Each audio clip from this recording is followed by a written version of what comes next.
நான் பல இடங்களிலே சொல்லுகிற ஒரு கதை, இந்த புகழ்ச்சி எல்லாம் எனக்கு உரியதல்ல. இது எல்லா பேச்சாளர்களும் வெளியிலே சொல்வது தான், ஆனால் உள்ளுக்கு இது எனக்கு உரியது தான் என்று நினைத்து கொள்வார்கள். எங்கள் ஊர், நான் படிக்கிற காலத்திலே எங்கள் ஊர் பாடப்புஸ்தகத்திலே ஒரு கதை போட்டிருந்தார்கள்.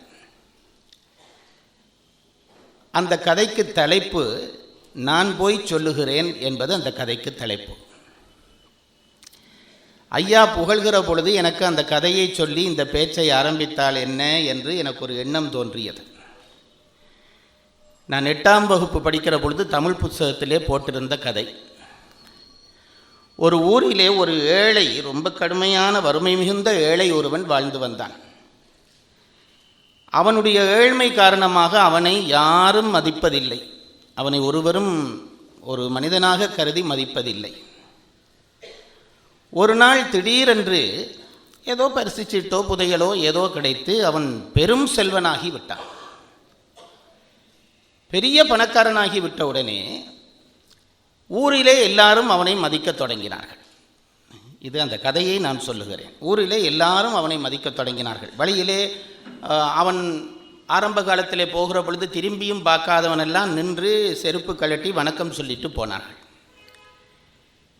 இவன் அதை பார்த்து, இவனுக்கு அன்றையிலிருந்து ஒரு வழக்கம் வந்தது. என்ன வழக்கம் என்றால், யாராவது ஒருவர் தன்னை கண்டு வாழ்த்து சொல்லி அல்லது வணக்கம் சொன்னால் இவன் திருப்பி வணக்கம் சொல்ல மாட்டானாம். அப்படி வணக்கம் சொல்லுகிறவர்களை பார்த்து நான் போய் சொல்லுகிறேன் என்பானாம். இது ஒரு தொடர், நான் போய் சொல்லுகிறேன். ஊரில் எல்லாருக்கும் இவன் ஏன் வணக்கம் சொன்னால் திருப்பி வணக்கம் சொல்வது தானே பண்பாடு முறை. இவன் வணக்கமே சொல்லாமல் யாராவது வணக்கம் சொன்னால் நான் போய் சொல்லுகிறேன். இவனுக்கு ரொம்ப பணத்திமிர் பிடித்து கொஞ்சம் மேலே அவனுக்கு ஏதோ பழுதாகி விட்டது போல இருக்கிறது. அதனால் தான் வணக்கத்துக்கு வணக்கம் சொல்லாமல் நான் போய் சொல்லுகிறேன் என்று சொல்லுகிறானே என்று ஊரிலே பேசிக்கொண்டார்கள். வீட்டிலே இவன் மனைவிக்கு ஒரு பிரச்சனை. என்ன பிரச்சனை என்று கேட்டால், இவன் வெளியிலே எங்கேயாவது போய்விட்டு வந்தால் வீட்டுக்குள்ளே வந்தவுடனே செருப்பை கழட்டி காலை கழுவி வீட்டுக்குள்ளே போய் நேராக பூஜை அறைக்கு போவான். பூஜை அறையிலே பணப்பெட்டியை வைத்திருந்தான். இந்த பணப்பெட்டியை திறந்து ஒவ்வொரு நாளும் ஏதாவது மந்திரம் சொல்வது போல முணுமுணுத்து சொல்வான். இவன் மனைவிக்கு ஒரு பெரிய பிரச்சனை. பூஜை அறையிலே போனால் சாமிக்கு பூஜை பண்ண வேண்டியதானே, இதனை பணப்பெட்டியை திறந்து வச்சு ஏதோ மந்திரம் சொல்கிற மாதிரி சொல்லுகிறானே என்று மனைவிக்கு பிரச்சனை. ஊரிலே மக்களுக்கு பிரச்சனை, வீட்டிலே மனைவிக்கு பிரச்சனை. நான் போய் சொல்லுகிறேன் என்று ஏன் இவன் சொல்கிறான் என்று ஊரிலே புரியவில்லை. வீட்டிலே வந்து பணப்பெட்டிக்கு இவன் என்ன சொல்லுகிறான் என்று மனைவிக்கு புரியவில்லை.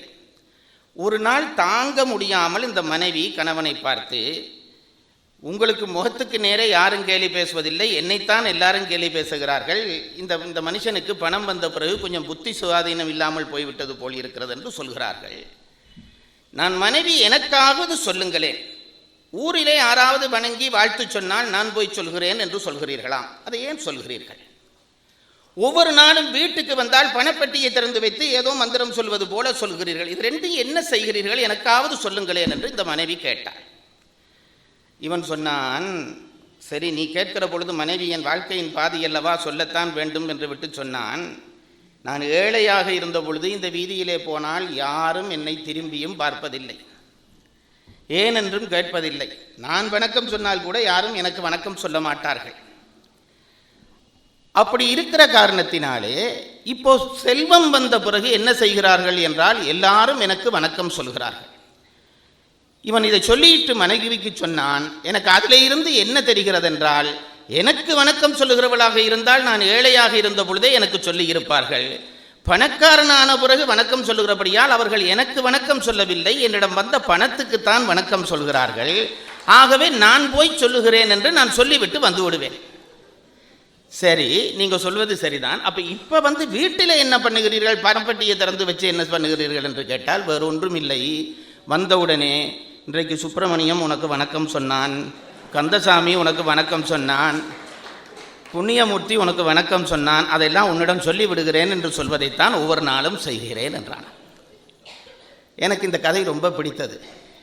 இப்போ இந்த கதையை சொன்னதற்கு காரணம் என்னவென்றால், நானும் உங்களுக்கு சொல்லுகிறேன், நான் போய் சொல்லுகிறேன். யாருக்கு சொல்லுகிறேன் என்றால் என்னுடைய பணப்பெட்டிக்கு இல்லை, என்னடா அது கிடையாது. கம்பனுக்கு போய் இந்த புகழ்ச்சியை எல்லாம் நான் சொல்லுகிறேன். வள்ளுவனுக்கு போய் இந்த புகழ்ச்சியை எல்லாம் நான் சொல்லுகிறேன். சேலத்திலே ரொம்ப பேர் உன்னை மதிக்கிறார்கள், வணக்கம் சொல்கிறார்கள் என்று கம்பனுக்கு சொல்வேன், வள்ளுவருக்கு சொல்வேன், சேக்கிழாருக்கு சொல்வேன், பாரதிக்கு சொல்வேன். ஏனென்றால் நீங்கள் என்னை மரியாதை பண்ணி தருகிற வணக்கம் எல்லாம் எனக்குரியவை அல்ல, அந்த பெரியவர்களுக்கு உரியவை என்றபடியால் அதை மீண்டும் ஒரு தரம் நான் போய் சொல்கிறேன் என்று சொல்லி என்னுடைய உரையை ஆரம்பிக்க வேண்டும் என்று நினைக்கிறேன். இப்படி ஒரு சபை அமைவதற்கு பேச்சாளர்கள் தவம் செய்ய வேண்டும். அதாவது நல்ல விஷயம் வந்தால் அப்படியே தாங்கி வாங்கிக் கொள்கிறோம் என்று சொல்லுவதற்கு இப்படி ஒரு சபை இன்றைக்கும் இருக்கிறதே என்பதற்கு தமிழ்நாடு பெருமை கொள்ள வேண்டும். அதில் எந்த சந்தேகமும் இல்லை. பழனியப்பன் ஐயாவை நான் தனியாக பாராட்ட வேண்டும் என்று இல்லை. ஏனென்றால் எனக்கு ஒரு தந்தை போல ஒரு உறவு நிலைக்கு அவர் வந்துவிட்டார். இனி பாராட்டினால் அதுள்ள பொய்மை வந்துவிடும் என்றபடியால் நான் பாராட்ட மாட்டேன். ஆனால் இந்த அமைப்பினுடைய பெருமதியை நீங்கள் விளங்க வேண்டும் என்பதற்காக ஒரு சில வார்த்தைகள் சொல்ல விரும்புகிறேன். ஏனென்றால் நம் இனத்துக்கு இருக்கக்கூடிய ஒரு பெரிய பலவீனம், நல்லவற்றை போற்ற மாட்டோம். அது நம்மை விட்டு போன பிறகு இது இல்லையே என்று ஏங்குவோம். கிடைக்கிற பொழுது போற்றினால் அதை தருகிறவர்கள் இன்னும் 10 மடங்கு அதிகமாக நமக்கு அதை தருவார்கள். இந்த வயதிலே அவர்கள் ஓடி ஓடி செய்கிற வேலையை பார்க்கிற பொழுது உண்மையிலே சொல்கிறேன், என்னுடைய மனம் ரொம்ப உருகுகிறது, ரொம்ப உருகுகிறது. நான் அன்றைக்கு வந்த பொழுது, நேற்று வந்த பொழுது நான் இங்கு வந்து சேர 3 மணி. 1 மணியிலே இருந்து இந்த பெட்ரோல் செட்டில் அவர் காத்து கொண்டு இருக்கிறார். இது ஏன் இந்த கடமை அவர் யாருக்கு செய்கிறார் எனக்கு புரியவில்லை. இடையிலே 2 தரம் நான் தொலைபேசியில் சொன்னேன், ஐயா நீங்கள் போய் ஓய்வெடுங்கள், நான் நேராக வந்து விடுகிறேன். அதெல்லாம் முடியாது, எங்கள் ஊருக்கு வர்ற பொழுது நான் வரவேற்க வேண்டும் என்று. அதிலே காத்திருக்கிற ஒரு மனிதன் கிடைத்திருக்கிறார் என்றால் அது தமிழ் செய்த தவம். திருக்குறளிலே புதல்வரை பெறுதல் என்று ஒரு அதிகாரம் நீங்கள் படித்திருப்பீர்கள். நான் இப்போ இந்த விஷயத்தினுடைய பெருமதியை உங்களுக்கு சொல்வதற்காக சொல்லுகிறேன். திருக்குறளிலே புதல்வரை பெறுதல் என்று ஒரு அதிகாரம். அந்த அதிகாரத்துக்கு உரை எழுதுகிற பரிமேலழகர் அதனுடைய பாயிர உரையிலே ஒரு செய்தி சொல்லுகிறார். இல்லறத்தாருக்கு 3 கடன் எப்பொழுதும் உண்டு. நாங்களெல்லாம் கடன் இல்லாதவர்கள் என்று யாரும் சந்தோஷப்பட வேண்டாம், அல்லது கடன் இருக்கிறவர்கள் நாங்கள் மட்டும்தான் கடனோடு இருக்கிறோம் என்று கவலைப்பட வேண்டாம். இல்லறத்தார் என்றாலே 3 கடனோடு தான் அவர்கள் இருக்கிறார்கள் என்கிறார் பரிமேலழகர். இது வெறும் விளையாட்டுக்காக நான் சொல்லவில்லை. பண்பாட்டை உணர்ந்த, சத்தியத்தை உணர்ந்த நம் பெரியவர்கள் சொன்ன செய்தி இது. அதை தயவு செய்து உள்வாங்கிக் கொள்ளுங்கள். நான் முன்பு ஒரு முறை திருக்குறள் சொல்லுகிற பொழுது உங்களுக்கு சொல்லியிருக்கிறேன், இல்லறத்தான் 11 கடமைகள் செய்ய வேண்டும். அப்படி இல்லாவிட்டால் இல்லறத்தானாக ஆகக்கூடாது. தெரியாமல் இதை படிச்சுட்டு தான் நான் இப்படி ஆயிட்டேன். 11 பேருக்கு கடமை செய்கிற தகுதி இருந்தால்தான் திருமணம் செய்கிற உரிமை வரும். இல்வாழ்வான் என்பான் இயல்புடைய மூவர்க்கு நல்லாற்றில் நின்ற துணை. 3 பேரை பாதுகாக்க வேண்டும் இல்வாழ்வான். அந்த 3 பேர் யார் என்றால் பிரம்மச்சாரி, கிருஹஸ்தன், வானப்பிரஸ்தன், சன்னியாசி. இந்த 3 பேரும் எந்த நேரம் வேண்டுமானாலும் ஒரு இல்லறத்தானுடைய வீட்டிலே வந்து, ஐயா எனக்கு சாப்பாடு கொடு, படிப்பதற்கு பணம் கொடு என்று கேட்கிற உரிமையோடு கேட்கலாம், கொடுக்க வேண்டும். இல்லாவிட்டால் அவன் இல்லறம் நடத்தக்கூடாது. ஒரு ஆணும் பெண்ணும் சேர்ந்து வாழ்கிற வாழ்க்கைக்கு அறம் என்று பெயரிட்டவர்கள் தமிழர்கள் மட்டும்தான். மேற்கு நாடுகளில் ஒரு ஆணும் பெண்ணுடைய சேர்க்கைக்கு என்னென்னமோ சொல்லுகிறார்கள். நாங்கள் தான் இல்ல அறம் என்று பெயரிட்டோம். ஆகவே திருவள்ளுவன் இல்லறம் சொல்லுகிற பொழுது சொல்லுகிறான், 3 பேருக்கும் ஒரு இல்வாழ்வான் வீட்டிலே தட்டி உரிமையோடு கேட்கிற அந்த அதிகாரம் இருக்கிறது. அதற்கு பிறகு சொன்னான், துறந்தார்க்கும் துவாதார்க்கும் இறந்தார்க்கும் இல்வாழ்வான் என்பான் துணை. அப்போ முதல் 3, இப்போ 3. இதெல்லாம் நான் முன்ன சொல்லி இருக்கிறேன் என்று நினைக்கிறேன். உங்கள் ஞாபக மறதியை என் முதலாக்கி கொண்டு சொல்லுகிறேன். இல்லறத்தான் 3 பேரை காக்க வேண்டும். வானப்பிரஸ்தனை காக்க வேண்டும், பிரம்மச்சாரியை காக்க வேண்டும், சன்னியாசியை காக்க வேண்டும். அதுபோல இல்லறத்தான் பாதுகாக்க வேண்டியவர்களாலே பாதுகாக்கப்படாமல் துரத்தப்பட்டவர்களை இவன் பாதுகாக்க வேண்டும் என்கிறார் திருவள்ளுவர். ஒரு வீட்டிலே ஒரு தந்தையை பிள்ளை பாதுகாக்க வேண்டும், பாதுகாக்காமல் துரத்தி விட்டானால் அதை பற்றி கிசுகிசு பேசுவதல்ல இல்லறத்தானுடைய கடமை. ஐயா நீங்கள் எங்கள் வீட்டில் வந்துருங்க ஐயா, நான் சாப்பாடு போடுகிறேன் என்று சொல்ல வேண்டும். அதுதான் துறந்தார். துவாதார் வறுமைப்பட்டவர்களை பாதுகாக்க வேண்டும். அது எல்லா இல்லறத்தானுக்கும் கடன். இன்றைக்கும் இஸ்லாமியர்கள் தங்கள் லாபத்திலே குறிப்பிட்ட விகிதாசாரத்தை தங்கள் இனம் சார்ந்தவர்களுக்கு ஆண்டுதோறும் கொடுப்பதை ஒரு வழக்கமாக கொண்டிருக்கிறார்கள். நபிகளுடைய உபதேசம் என்று கொண்டிருக்கிறார்கள். அதுதான் அந்த மதமும் வாழ்கிறது. நாங்கள் திருவள்ளுவர் சொன்னதெல்லாம் மறந்துட்டோம். திருவள்ளுவர் சொல்கிறார், துவாதார்க்கு உன்னுடைய கடமையில்லை ஒன்று, அவனை காப்பாற்று. அப்போ துறந்தாரை காப்பாற்று, துவாதாரை காப்பாற்று. அதற்கு மேலே சொன்னார், இறந்தாருக்கு கடன் செய்ய வேண்டும். அது என்ன இறந்தார் என்று கேட்டால், உன்னுடைய பெற்றோர்கள், உன்னுடைய உறவினர்கள், உன்னுடைய பிள்ளைகள் யாராவது ஒருவர் இறந்தால் அவர் கடமை செய்கிறாய் அல்லவா? அப்படி கடமை செய்யத்தக்கவர்கள் இல்லாமல் ஒருவன் அனாதையாக வந்து உன் வீதியிலே இறந்தான் என்று வை, அவனுக்கு கடைசி கடனை செய்ய வேண்டியது இல்லறத்தானுடைய கடமை. தமிழர்கள் எந்த லெவலில் வாழ்ந்திருக்கிறார்கள் என்று நினைத்து பாருங்கள். அப்போ 3 கடன் முன்னே, அடுத்த 3 கடன் சொல்லிவிட்டார், 6 கடன். அதற்கு பிறகு சொல்கிறார், தென்புலத்தார் தெய்வம் விருந்து ஒக்கள் தான் என்னும் ஐம்புலத்தார் ஓம்பல் தலை. தென்புலத்தாருக்குரிய கடன் செய்ய வேண்டும், பிதுர்காரியம் செய்ய வேண்டும். இப்போ இதெல்லாம் வர வர வர குறைஞ்சு கொண்டே வருகிறது. நான் இப்போ சொல்வது விளையாட்டாக, நான் பேசுவதெல்லாம் இப்போ பேச்சல்ல, உபதேசம் என்று எடுத்துக்கொள்ளுங்கள். எனக்கு அந்த தகுதி இருக்கிறதோ, நான் சொல்லுகிற விஷயங்களுக்கு அந்த தகுதி உண்டு. வீடுகளிலே பிதுர்காரியம் செய்ய வேண்டியது கட்டாய கடமை. எங்கள் ஊரெல்லாம் இன்றைக்கு பணம் அதிகமான உடனே என்ன பண்ணுகிறார்கள், கோயிலில் போய் மோட்சார்ச்சனை பண்ணிட்டு வந்துடுறோம் என்கிறார்கள். உன்னை வாழ வைத்த ஒருவனுக்கு நீ ஒரு நாளை ஒதுக்கி அவனுக்கு கடமை செய்ய முடியவில்லை என்றால் நீ நன்றி மறந்தவன், உய்ய மாட்டாய், மறந்து போக வேண்டாம். ஆகவே தென்புலத்தார் கடனை ஒரு இல்லறத்தான் கட்டாயம் செய்ய வேண்டும். தென்புலத்தார். அதற்கு பிறகு தெய்வக்கடன் செய்ய வேண்டும். பரம்பரையாக உங்களுக்கென்று ஒரு குலதெய்வம் இருந்தால் அந்த கடமையை நீங்கள் எந்த ஊருக்கு போனாலும் அந்த கோயில் கடனை செய்யுங்கள். இல்லாவிட்டால் குடும்பங்களிலே குறைவு வரும். தென்புலத்தாரை போற்றாத குடும்பங்களிலே நல்ல விருத்தியான பிள்ளைகள் பிறப்பதற்கு வாய்ப்பே இல்லை. சொன்னவர்கள் பெரியவர்கள். இது ஜெயராஜ் சொல்லுகிற வார்த்தைகள் அல்ல, நம்புங்கள். தென்புலத்தார் கடன் செய்ய வேண்டும், தெய்வக்கடன் செய்ய வேண்டும். தென்புலத்தார் தெய்வம் விருந்து வந்தால் விருந்தை உபசரிக்க வேண்டும். விருந்துக்கு என்று ஒரு தனி அதிகாரம் திருவள்ளுவர் சொல்லியிருக்கிறார். எனக்கு ஒரு முறை ஆசை, திருக்குறளை உங்களுக்கு சொல்ல வேண்டும். ஒரு முறை சும்மா அப்படி தொட்டுட்டு போனேன். திருக்குறளை தெரிந்துவிட்டால் தமிழ் சமயம் ரெண்டும் தெரிந்துவிடும். அது ஒரு நூல் படித்து விட்டால் தமிழ் வட்டாரம் முழுவதும் தெரிந்து கொள்ளலாம், சமயம் முழுவதும் தெரிந்து கொள்ளலாம். அப்போ தென்புலத்தார் கடமை செய்ய வேண்டும், தெய்வ கடமை செய்ய வேண்டும், விருந்து வந்தால் செய்ய வேண்டும். விருந்து 2 வகையானது என்கிறார் பரிமேலழகர். நல்லது அவர் தமிழிலேயே சொல்வதானால், பண்டு அறிவுண்மையின் வந்தவரும் அறிவின்மையின் வந்தவரும் என விருந்து 2 வகைப்படும் என்கிறார். அதாவது சேலத்துக்கு ஒருத்தர் வருகிறார், புதுசாக வர்றார், என்ன மாதிரி வைங்க, எனக்கு இந்த ஊரில் ஒரு தொடர்பும் கிடையாது, வந்துட்டேன். வந்தால் என்னை இந்த ஊர் விருந்துபசாரம் செய்ய வேண்டும். அதுதான் அறிவின்மையின் வந்தவர்கள். என்ன ஒருவரும் தெரியாது, ஆனால் ஊருக்கு ஒரு புது ஆள் வந்திருக்கிறாயா, வா எங்கள் வீட்டில் சாப்பிடு. நான் உங்களுக்கு சொல்கிறேன் பாருங்கள், யாழ்ப்பாணத்திலே என்னுடைய சொந்த ஊர் நல்லூர். அந்த ஊருக்கே நல்லூர் என்று பெயர். முருகன் கோயில் இருக்கிற ஒரு பெரிய ஊர். அந்த ஊரிலே நல்லூர் தேர் திருவிழா நடைபெறும். முருகனுக்கு லட்சக்கணக்கான மக்கள் கூடுவார்கள், லட்சக்கணக்கான மக்கள் கூடுவார்கள். ஆனால் எங்கள் கோயிலே ஒரு அன்னதான மடமும் கிடையாது. இப்போ கட்டிட்டார்கள். நான் ஆரம்ப காலத்தில் சொல்லுவேன், ஒரு அன்னதான மடமும் கிடையாது. லட்சக்கணக்கானவர்கள் ஊரின் இலங்கையினுடைய எந்தெந்த பாகத்தில் இருந்தோ வந்து சேருவார்கள். அன்னதான மடம் கிடையாதே, மத்தியானம் தேர் முடிந்தோடனே எப்படி சாப்பாடு என்று கேட்டால், எனக்கு இப்போவும் அது நல்ல ஞாபகத்திலே உங்களுக்கு சொல்லுகிறேன், ஆச்சரியமாக இருக்கும்.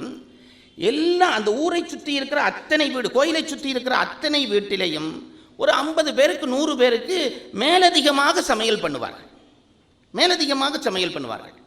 திருவிழாவுக்கு வருகிறவன் எந்த கூச்சமும் இல்லாமல் ஒரு வீட்டு கதவை தட்டி, அம்மா இங்கே பசியாறலாமா என்று உரிமையாக கேட்பான்.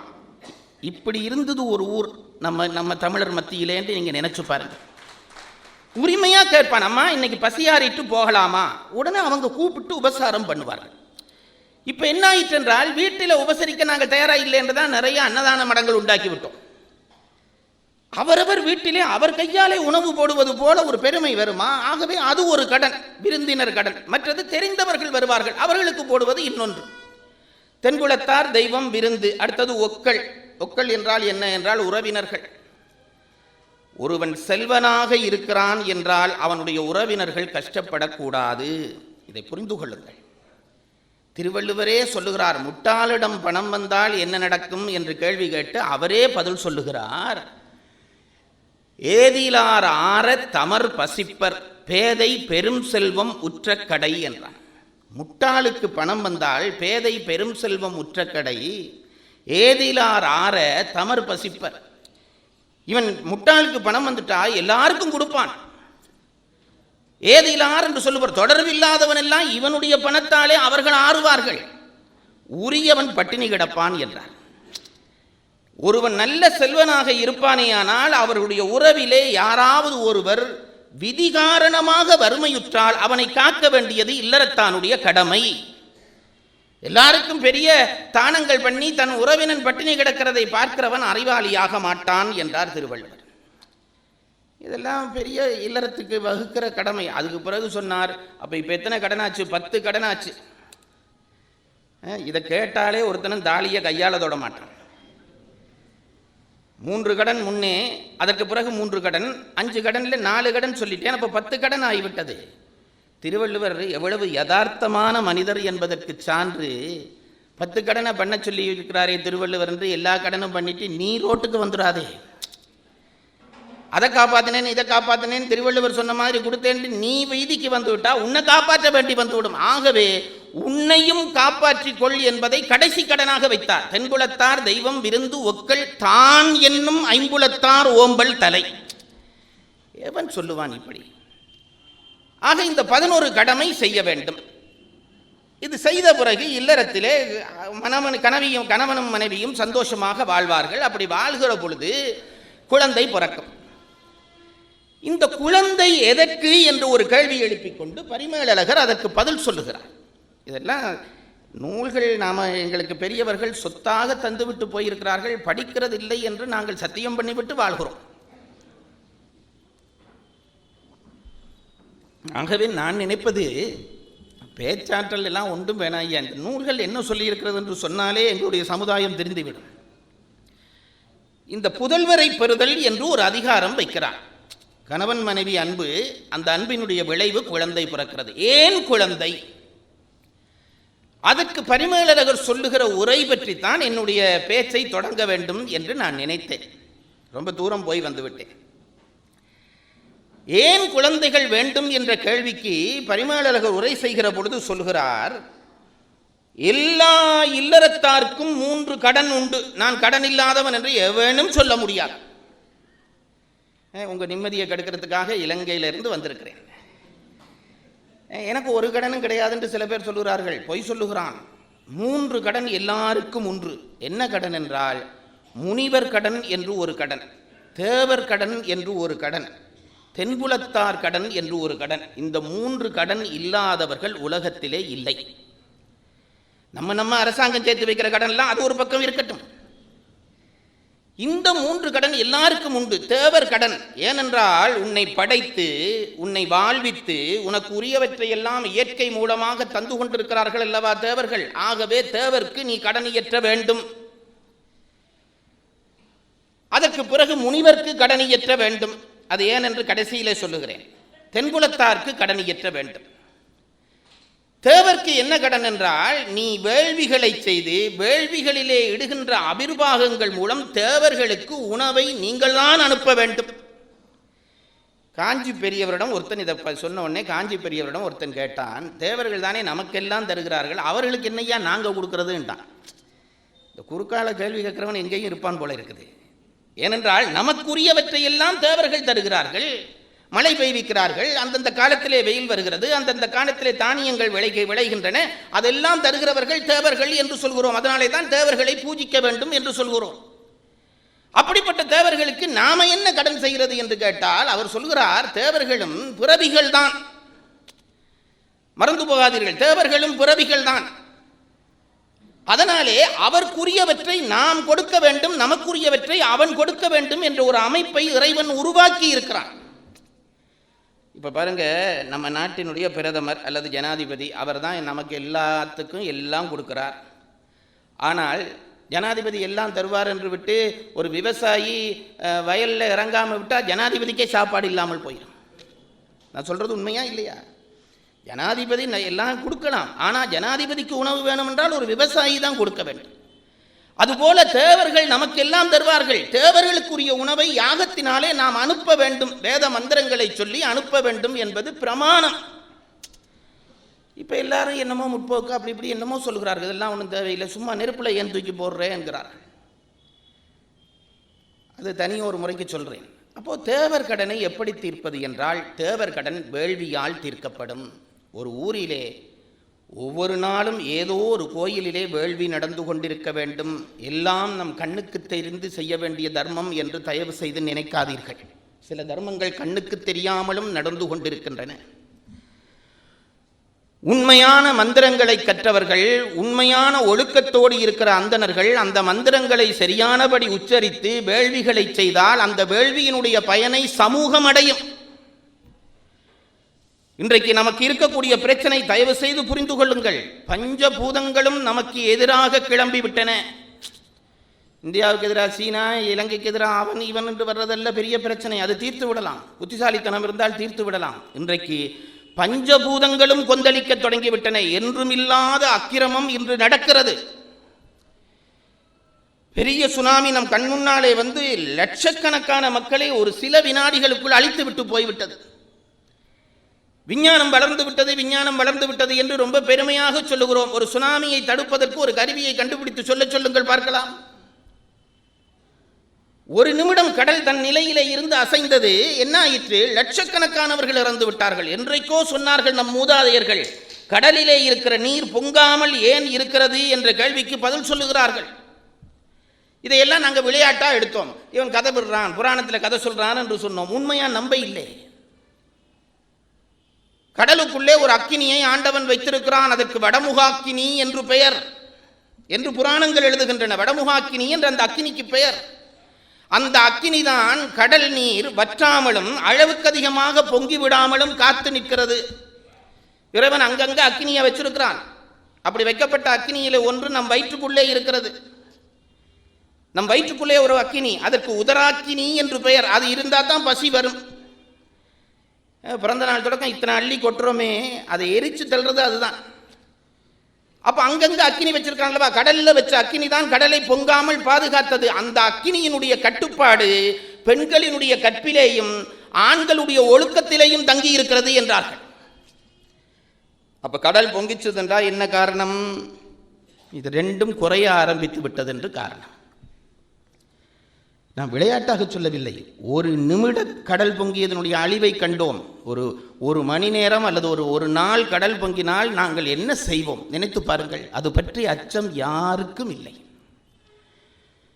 அழிந்த பிறகு அழிந்ததற்கான நிவாரணங்கள் செய்வதிலே தான் அரசாங்கங்களும் முயற்சிக்கின்றன. அழியாமல் இருப்பதற்கான தடை செய்வதிலே யாருக்கும் அறிவில்லை. இந்த மூன்றையும் நாம் நன்றாக நினைத்துக் கொள்ள வேண்டும். இந்த கடல் தண்ணி பொங்கிச்சது, பூமி அதிர்ச்சி. ஒரு காலத்திலே, நான் படிக்கிற காலத்திலே பூமி அதிர்ச்சி என்பது எப்பயாவது வருகிற ஒரு செய்தி. இப்போ அந்த செய்தி வராட்டி தான் புதனம். ஒவ்வொரு நாளும் வானொலி திறந்தா அங்க பூமி அதிருது, இங்க பூமி அதிருதுங்கிறான்.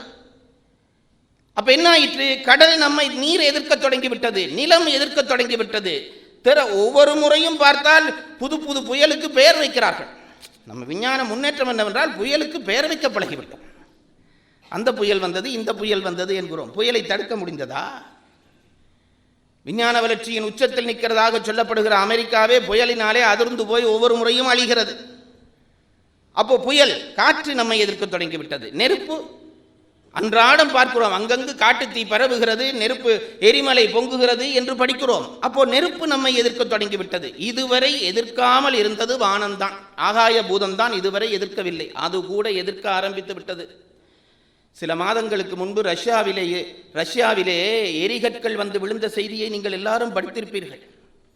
நமக்கு அதனுடைய பெருமதி தெரியவில்லை. அந்த நாட்டுக்காரர்கள் சொல்கிறார்கள், உலகம் அழிந்து விட்டது என்று நாம் நினைத்தோம் என்கிறார்கள். இப்ப ஆகாயத்தில் இருந்தும் தாக்குதல் வைந்து விட்டது. என்ன தெரிகிறது? பஞ்சபூதமும் நம்மை எதிர்க்க ஆரம்பித்து விட்டது. என்ன காரணம்? நம் ஒழுக்கம் குன்றிற்று, அவ்வளவுதான். உங்களை சந்தோஷப்படுத்துவதற்கு ஏதாவது ஒரு காவியம் சொல்லி கதை சொல்லிவிட்டு நான் போகலாம், அதில் பிரயோசனம் கிடையாது. நான் சொல்வது அத்தனையும் சத்தியம். அப்போ நன்றாக தெரிந்து கொள்ளுங்கள், நம் மூதாதையர்கள் இவற்றை தடுப்பதற்கான வழிகளை தெரிந்து நமக்கு அவற்றை அறங்களாக உபதேசித்து போனார்கள். நாம் எல்லாவற்றையும் கைகளில் விட்டோம். அப்போ தேவர் கடனை நீ வேள்வியினாலே நிறைவேற்ற வேண்டும். அவனிடம் வாங்குகிறாய் அல்லவா? தேவன் உனக்கு உதவி செய்கிறான் இல்லையா? மலைக்கு ஒரு தேவன் என்கிறோம், அக்கினிக்கு ஒரு தேவன் என்கிறோம். அதையெல்லாம் நாம் மறந்து விட்டோம். பயனை பெற்றுவிட்டு அவர்கள் என்ன செய்கிறார்கள்? நமக்கு அதிர்வு உண்டாக்குகிறார்கள். அதை நிறுத்துவதற்கான வழியும் நம்முடைய இந்து மதத்திலே சொல்லப்பட்டிருக்கிறது என்பதுதான் பெரிய ரகசியம். அப்போ சொன்னார்கள், முதல் கடன் தேவர் கடன் வேள்வியாலே தீர். நான் எப்பவும் உங்கள்கிட்ட சொல்லுகிறேன், நம்ம ஊரில் தான் ஐயா வீதிக்கு வீதி கோயில். ஒவ்வொரு கோயிலையும் ஓராண்டுக்கு ஒரு வேள்வியாவது முறைப்படி செய்யுங்கள், முறைப்படி செய்யுங்கள். இயற்கை அடங்கும், இயற்கை அடங்கும்.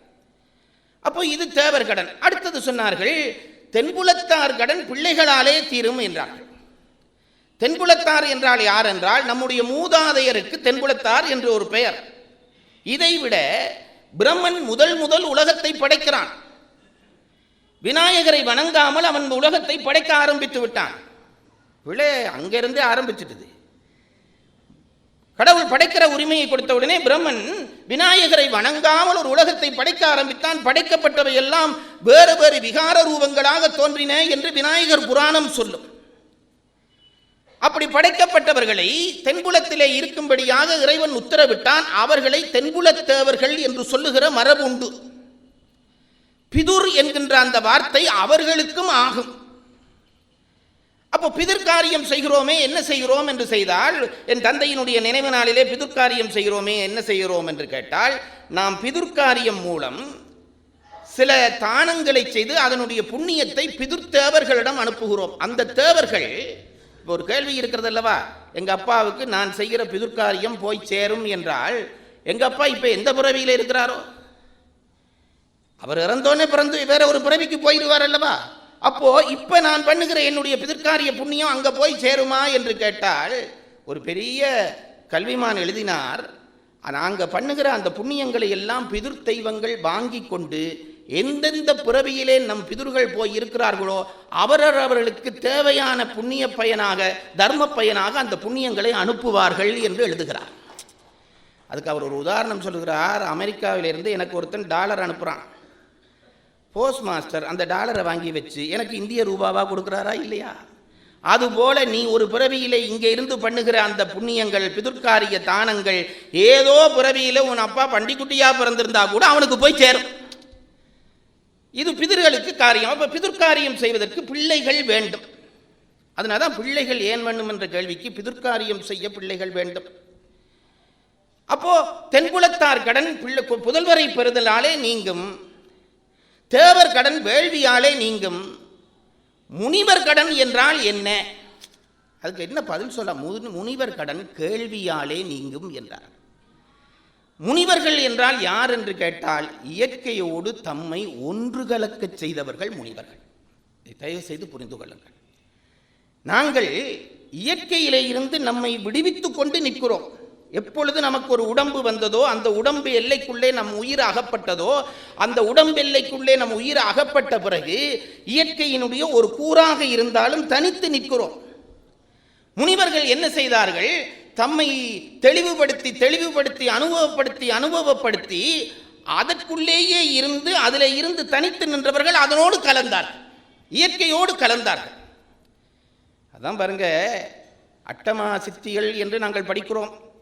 அட்ட யோகங்கள் என்று படிக்கிறோம். யோக முயற்சியிலே கடைசி முயற்சிக்கு சமாதி என்று பெயர். யோக முயற்சியிலே கடைசி முயற்சிக்கு சமாதி என்று பெயர். சமாதி என்றால் என்ன தெரியுமா? இந்த ஆன்மா இயற்கையோடு கலந்துதான் இருந்தது. எனக்கொன்று ஒரு பிறவி எடுக்கிற பொழுது அது பிண்டப்பட்டு தனியே வந்து விட்டது. யோகி என்ன செய்கிறான்?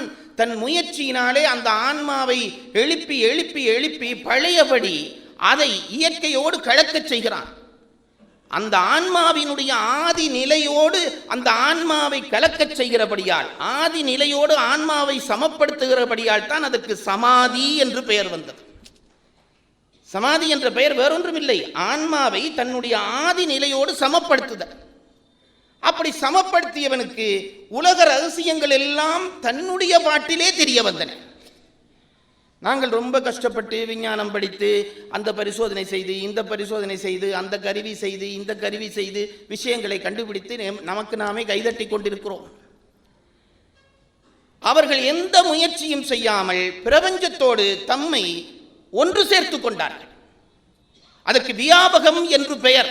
இங்க பாருங்க, நம்ம உயிர் இருக்கிறது அல்லவா, நமக்கு உயிர் இருக்கிறது அல்லவா, அதை ஒத்துக்கிறீங்க தானே? உயிர் இருக்கிறது, இல்லாவிட்டா என்ன இதில் உட்கார வைக்க மாட்டார். உயிர் நமக்கு இருக்கிறது பொழுது என்ன ஒரு உண்மை தெரிகிறது என்றால், இந்த உடம்பிலே உயிர் இருக்கிற பொழுது உடம்பு அளவிலே இந்த உயிருக்கு வியாபகம் உண்டு. இந்த வியாபகத்தை விளங்கப்படுத்துறதுக்காக சொல்லுகிறேன். உடம்பளவிலே நமக்கு உயிருக்கு வியாபகம். இங்க பாருங்க, இப்ப என்னுடைய உடம்பிலே உயிர் இருக்கிறதா இல்லையா உங்கள்கிட்டயே கேட்கிறேன். இருக்கிறது. இப்ப எங்க இருக்கிறது? கேள்வி பதில் சொல்லுங்கள்.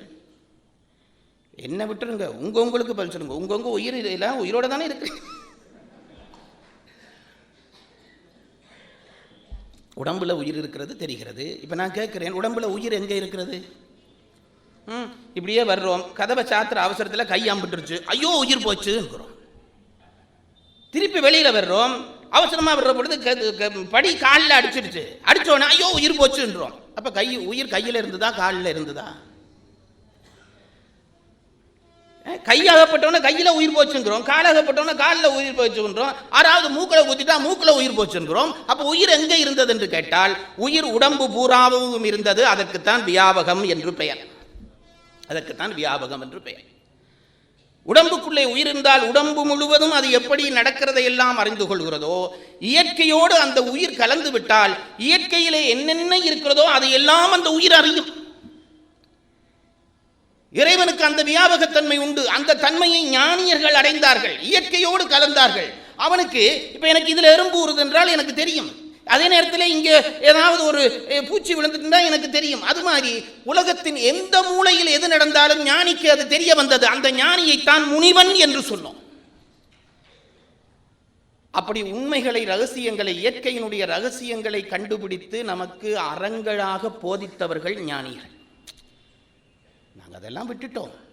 நான் தான் எப்பவும் சொல்றது உண்டு, ஏகபத்தினி விரதனாய் இரு என்று எப்பவோ சொன்னார்கள். பரத்தையரை சேர்தல் குற்றம் என்றார்கள். ஏகபத்தினி விரதனாய் இரு என்று சொன்னார்கள். ஒருத்தரும் ஒன்றும் கேட்கல.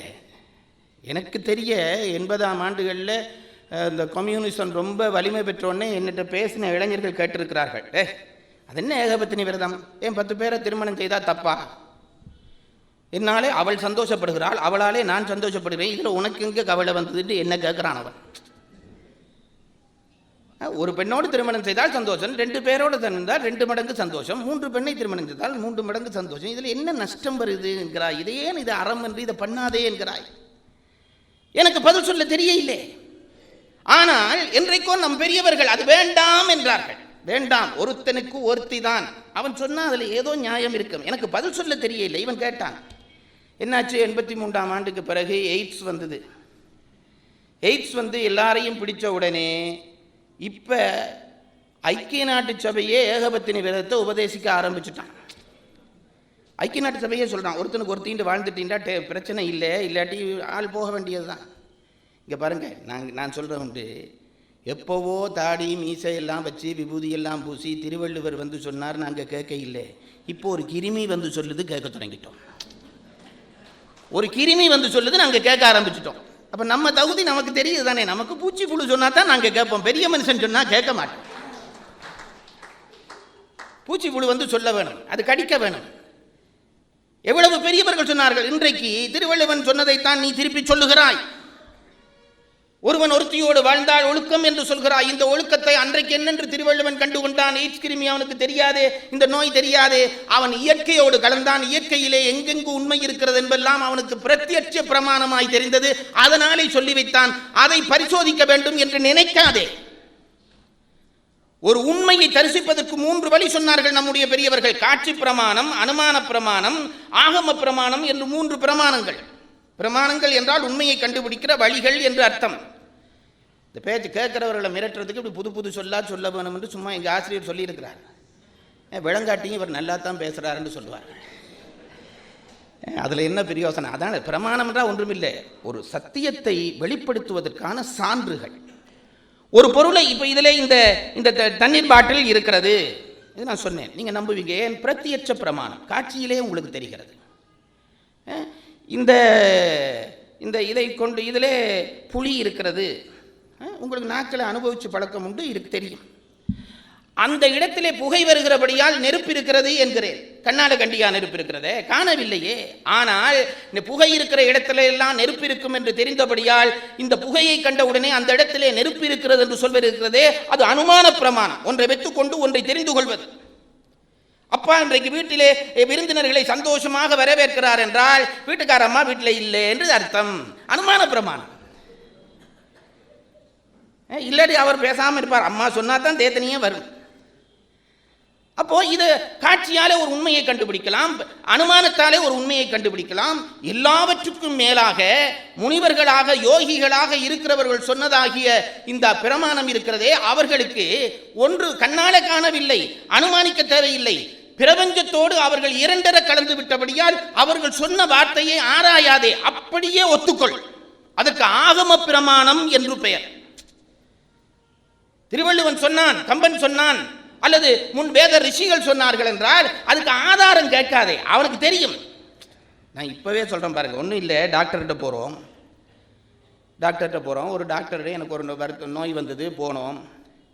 அவர் எனக்கு ஒரு மருந்து கொடுத்தார், வாங்கி குடித்தேன். அவர் சொன்னார், காலையில் இன்ன நேரம் குடிக்க வேணும், மத்தியானம் சாப்பாட்டுக்கு பிறகு குடிக்க வேணும், ராத்திரி இப்படி குடிக்க வேண்டும், குலுக்கி குடி அல்லது குடிச்சிட்டு குலுங்கு, ஏதோ செய். 3ல் 1 சொன்னார். அப்போ இதை வாங்கிட்டோம், மருந்தை வாங்கிட்டு வர்ற எல்லாரும் குடிக்கிறோம். இதில் கஷ்டகாலம் பாருங்கள். 10 வருஷத்துக்கு முதல் எனக்கு ஒரு நோய் வந்தது. அது என்ன நோயின்னு கேட்கப்படாது. ஏன்னா சில பேர் விஷயத்தை விட்டு அதைத்தான் கேட்பான், என்ன நோய் வந்தது உங்களுக்குன்னு.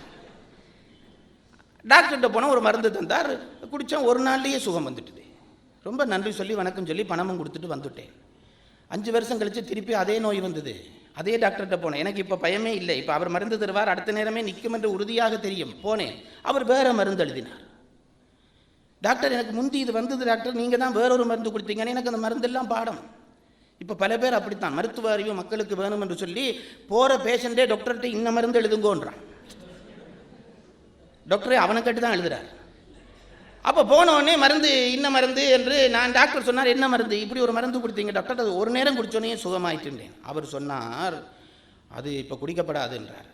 ஏன் டாக்டர், அதை குடித்தா என்ன என்று கேட்டேன். குடித்தா கேன்சர் வரும் என்று இப்போ தான் கண்டுபிடிச்சிருக்காங்க. இந்த மருந்தை அவர் எனக்கு தந்ததுக்கு தான் 5 வருஷத்துக்கு முதல் நமஸ்காரமும் பண்ணி பணமும் கொடுத்துட்டு வந்தேன். அதே பாவி இப்போ சொல்கிறார் கேன்சர் வரும் என்று. எனக்கு உள்ளே வந்துட்டு தான் வர இல்லையான்னு இன்றைக்கு வரைக்கும் நித்திரை இல்லை. இங்கே பாருங்க, இப்படிப்பட்ட டாக்டர் தருகிற மருந்தையே யாராவது ஆராய்ஞ்சு குடிக்கிறியா? ஒரு நூலை படித்து விட்டு மனனம் பண்ணிவிட்டு ஒரு மருந்து கொடுக்கிறார், அந்த மருந்து அப்படியே வாங்கி யாராவது டாக்டரை போய் கேட்குறீங்க, இந்த மருந்து என்ன மருந்து, இதில் என்னென்ன மூலகங்கள் இருக்கின்றன, நீங்கள் சொல்கிறது உண்மை என்று எப்படி நம்புவது, இந்த மருந்தினுடைய சைட் எஃபெக்ட் என்ன, யாராவது கேட்குறியா? 3 நேரம் குடிக்கணும்னு ஒன்றும் பேசாமல் வாயில் போட்டு குடிக்கிறாய் இல்லவா? வெறும் விஞ்ஞானத்தை நம்பியே உனக்கு இந்த நம்பிக்கை இருக்கிறது என்றால் மெஞ்ஞான ஞானிகள் சொன்னதை அப்படியே கடைபிடிக்க வேண்டாமா? அதுக்குத்தான் ஆகம பிரமாணம் என்று பெயர். அந்த பிரமாணம் சொன்னால் அதை அப்படியே நம்ப வேண்டும். அப்படி நமக்கு உலக ரகசியங்களை எல்லாம் சொல்லி போனவர்களுக்கு முனிவர் என்று பெயர். நான் இன்னும் முன்னுரைக்கே வரையில்லை, முடிக்க இல்லை. அவர்களுக்கு முனிவர்கள் என்று பெயர். முனிவர் கடனை எப்படி தீர்ப்பது? இங்கே பாருங்க, எய்ட்ஸ் இவ்வளவு கஷ்டப்படுறோமே, இந்த வருத்தம் வர்றதுக்கு முதலே இதை சொல்லிட்டு போனவருக்கு நாங்கள் எவ்வளவு. இப்போ எய்ட்ஸுக்கு இன்றைக்கு ஒருத்தன் மருந்து கண்டுபிடிச்சிட்டான்னு வைங்க, நோபல் பரிசு நிச்சயம். நிச்சயம் முடிஞ்சால் முயற்சி பண்ணுங்க. நோபல் பரிசு நிச்சயம். இப்போ நான் கேட்குறேன் பாருங்க, இந்த வருத்தத்தை இன்றைக்கு இதுக்கு மருந்து கண்டுபிடிக்கிறவனுக்கே நோபல் பரிசு கொடுக்குறியே, 2000 ஆண்டுக்கு முன்னுமே இது வேண்டாம் என்று சொன்னானே, அவனுக்கு நீ எத்தனை பரிசு கொடுக்க வேண்டும்? அவனுக்கு நீ கடன் செய்ய வேண்டாமா? அவனுடைய கடனை நீ தீர்க்க வேண்டாமா? உலகத்தினுடைய இயற்கை நுட்பங்களை எல்லாம் தெரிந்து கொண்டு உலகத்துக்கு சொன்னவன் ஒருவன் இருக்கிறான் அல்லவா, அவனுடைய கடனை எப்படி தீர்ப்பாய்? அந்த நுட்பங்களை சொன்னவனுக்கு முனிவன் என்று பெயர். பரிமேலழகர் எழுதினார், தேவர் கடன் வேள்வியாலும் தென்புலத்தார் கடன் புதல்வராலும் முனிவர் கடன் கேள்வியாலும் தீர்க்கப்படும் என்றார். முனிவருடைய கடன் தீர்ப்பது எப்படி என்று கேட்டால், திருவள்ளுவர் எனக்கு திருக்குறள் சொல்லி வச்சுட்டு போனாரே, திருவள்ளுவருக்கு நான் எப்படி கடன் தீர்ப்பது என்றால், அந்த நூலை நல்லபடி கேள், கேட்டதன்படி நட, இதுதான் திருவள்ளுவருக்கு செய்கிற நன்றி கடன். இப்போதான் நான் அந்த பாயிண்ட்டுக்கு வருகிறேன், வேறொன்றும் இல்லை. இந்த மார்கழி பெருவிழா என்ன செய்கிறது என்றால், நாம் தனித்தனி இயற்றாத முனிவர் கடனை கேள்வியால் தீர்க்கின்ற அந்த பெரிய காரியத்தை மார்கழி பெருவிழா நடத்துகிறது. அப்போ மார்கழி பெருவிழாவுக்கே 1 மணி நேரம் போச்சு. இனி கம்ப விளக்கு இல்லை. இப்போ நான் சொல்கிறது எல்லாமே ஒன்றோடு ஒன்று தொடர்பு பட்டது தான். அதாவது விளக்கு என்ற சொல்லுக்கு என்ன அர்த்தம் தெரியுமா? நாங்கள் பல சொற்களை அர்த்தம் தெரியாமலே பயின்று கொண்டு வருகிறோம். விளக்குவது விளக்கு. ஒன்று தெரியாமல் மறைந்து கிடக்கிற பொழுது அதை தெரியச் செய்வது விளக்கு. நான் கொடுத்திருக்கிற தலைப்பு கம்ப விளக்கு. கம்பன் நமக்கு தெரியாத ஒன்றை தெரியச் செய்கிறான். உங்களில் பல பேர் இன்றைக்கு கம்பராமாயணம் நான் பேசப்போவதாய் நினைப்பீர்கள். நான் அது பேசப்போவதில்லை. கம்பன் செய்த காவியத்தினுடைய முக்கியத்துவத்தை நான் சொல்ல விரும்புகிறேன். நாங்கள் வாழ்கிற காலம் இருக்கிறதே, தயவு செய்து பெரியவர்கள் தான் நிறைய இருக்கிறீர்கள், உங்களுக்கு சொல்கிறேன், உண்மையிலே நாம் கவலைப்பட்டு கொண்டு வாழ வேண்டிய காலத்திலே வாழ்கிறோம். ஆனால் யாரும் அப்படி கவலைப்படுவதாக தெரியவில்லை, சந்தோஷப்பட்டு கொண்டிருக்கிறார்கள். நாம் துன்பத்தை நோக்கி இருளை நோக்கி நகர்ந்து கொண்டிருக்கிற உண்மை கூட தெரியாமல் நகர்ந்து கொண்டிருக்கிற மூடர்கள். இந்த சொல்லை சொல்வதற்காக நான் என்னையும் உட்படுத்தி சொல்வதால் துணிந்து சொல்லுகிறேன். நாம் இருளை நோக்கி ஒட்டுமொத்தமாக நகர்கிறோம் என்பதை இன்று மட்டும் புரிந்து கொள்ளவில்லை.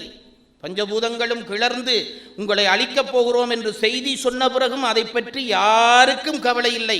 நான் தேடுகிற பணம் என்னை வாழ்விக்கும் என்று நினைத்து கொண்டு முட்டாள்தனம் பண்ணுகிறார்கள், தலைவர்களிலே இருந்து தொண்டர்கள் வரை.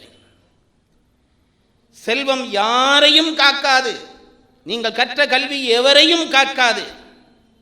இயற்கையை உணர்ந்து இயற்கையோடு ஒன்ற தவறுகளே, ஆனால் அன்றாடம் அழிகிறோம், அழிந்து கொண்டிருக்கிறோம். இது நாம் மிரட்டச் சொல்வதாக தயவு செய்து நினைக்காதீர்கள். ஒரு 10 பேரிடமாவது இந்த ஒளி வரட்டும் என்ற நம்பிக்கையிலே சொல்லுகிறேன். அன்றாடம் என் நெஞ்சு பயப்படுகிறது. அந்த பயத்தை உங்களோடு பகிர்ந்து கொள்கிறேன். எப்படி இதை தாங்க போகிறோம்? எப்படி இதை சமாளிக்க போகிறோம்? மிக ஆபத்தான ஒரு சூழ்நிலையிலே இருக்கிறோம். விஞ்ஞான வளர்ச்சி என்ற ஒரு பொய்யான மாயை நம்மை சூழ்ந்து சூழ்ந்து சூழ்ந்து அன்றாடம் அளிக்கிறது. வீதியிலே ஒருத்தன் தன் பாட்டுக்கு பேசிக் கொண்டு போனால் 15 வருஷத்துக்கு முதல் அவனுக்கு பைத்தியக்காரன் என்று பெயர். இன்றைக்கு எல்லாரும் வீதியிலே பேசிக்கொண்டுதான் போகிறார். ஹலோ, இந்தா வருகிறேன். அதில் இப்படி வச்சிருந்தாவது அவன் ஃபோன் பேசுகிறான்னு தெரியும். இப்போ காதுக்குள்ளேயே என்னமோ செருகிட்டு பேசுகிறான். பைத்தியக்காரன் பேசுகிறான் அப்படின்ட்டு போகிறான் சார். சும்மா இப்போ ஒரு கருவியை பயன்படுத்துவதற்கு தேவை வேண்டாமா? அப்பா ஆஃபீஸுக்கு போன பிறகு அங்கே பேங்கில் ஆஃபீஸர் அவர் கணக்கு பார்த்து கொண்டிருக்கார். கிரிங்குன்னு ஃபோன் அடிக்குது. எடுத்தா அம்மா கேட்குறா, இன்னைக்கு சாம்பார் வைக்கட்டுமா அல்லது காரக்குழம்பு வைக்கட்டுமா? இது ஒரு கேள்வியா? இது நீ அவன் போகிறதுக்கு முதல் கேட்கப்படாதா? ஃபோன் இருக்கு, தட்டினா கேட்கலாம், இது வைக்கட்டுமா வைக்க வேண்டாமா? இதுக்கு இப்போ ஒரு ஃபோன் ஆயிட்டுது பாருங்க. இந்த கருவியினுடைய சேதத்தை நாங்கள் என்ன ஒரு 10 ஆண்டுகளிலே விஞ்ஞானம் சொன்ன பிறகு புரிந்து கொள்வோம். இப்பவே சொல்ல ஆரம்பிச்சுட்டார்கள், பயன்படுத்துகிற ஆண்கள் மலடர்களாக போகிறார்கள் என்று சொல்லிவிட்டார்கள். விஞ்ஞானம் என்ற ஒரு பொய்யான மாயையிலே நகர்ந்து கொண்டே இருக்கிறோம். நான் முன்பும் சொன்னேனோ தெரியாது, எனக்கு ஞாபகம் வருது ரொம்ப அதிகம். ஆனால் நீங்கள் என்னை விட அதிகமாக இருக்குன்ற நம்பிக்கையிலே சொல்லுகிறேன். இங்கே பாருங்க, என் பாட்டி காலத்தில் இருந்து நான் வளர்ந்திருக்கிறேனா வளரவில்லையா? உங்களை கேள்வி. என் பாட்டியின் 50 ஆண்டுக்கு முன் என் பாட்டி வாழ்ந்த காலத்திலே இருந்து இன்றைக்கு நான் வளர்ந்திருக்கிறேனா, வளரவில்லையா? எல்லாரும் சொல்கிறீர்கள் வளர்ந்திருக்கிறோம் வளர்ந்திருக்கிறோம், விஞ்ஞானம் எங்களை வளர்த்து விட்டது என்கிறீர்கள். உங்களை நோக்கி கேட்கிறேன், என்ன வளர்ச்சி? இங்க பாருங்க, நான் சும்மா வழக்கமாக சொல்லுறதை தான் இங்கேயும் சொல்றேன். எங்க பாட்டி காலத்திலே வடை சுடுகிறது என்று ஒரு நிகழ்ச்சியை எடுத்துக்கொள்வோம். சும்மா வடை சுடுறது ஒரு சும்மா சாதாரண சம்பவம் சார். எங்கள் பாட்டி காலத்திலே வடை சுடுறதுக்கு ஆக குறைஞ்சது 5 மணி நேரம் வேணும். என்றால் அந்த காலத்திலே உளுந்து கோதோடு தான் வரும், கருப்பு கருப்பாக அப்படி முழுசி பார்க்கும். அதை ஊற விட்டு நல்லா ஊற விட்டு கழுவி அந்த கோதை எடுக்கிறதுக்கு 1 மணி நேரம் செல்லும். சுத்தமாக அந்த மேலே அந்த உளுந்து கவர் இருக்குதே, அது எங்கள் ஊரில் கோதுன்னு தான் சொல்லுவோம், நீங்கள் எப்படி சொல்கிறீங்களோ தெரியல. அந்த உளுந்துக்கு மேலே கருப்பாக இருக்குமே, அதை கழுவி சுத்தமாக்குறதுக்கு ஆக குறைஞ்சது 1 மணி நேரம் வேணும். அதுக்கு பிறகு ஆட்டுக்கல் கழுவ வேணும், அதுக்கு ஒரு 10 நிமிஷம் வேணும். சில பேர் கழுவாமலே அரைப்பார்கள், அது வேறு. கழுவ வேணும். கழுவி சுத்தமான பிறகு உளுந்து அதில் போட்டு அரைக்க வேணும். அரைச்சி எடுத்த பிறகு ஆட்டுக்கல் கழுவி வைக்க வேணும், அதுக்கு 1/2 மணி நேரம் செல்லும்.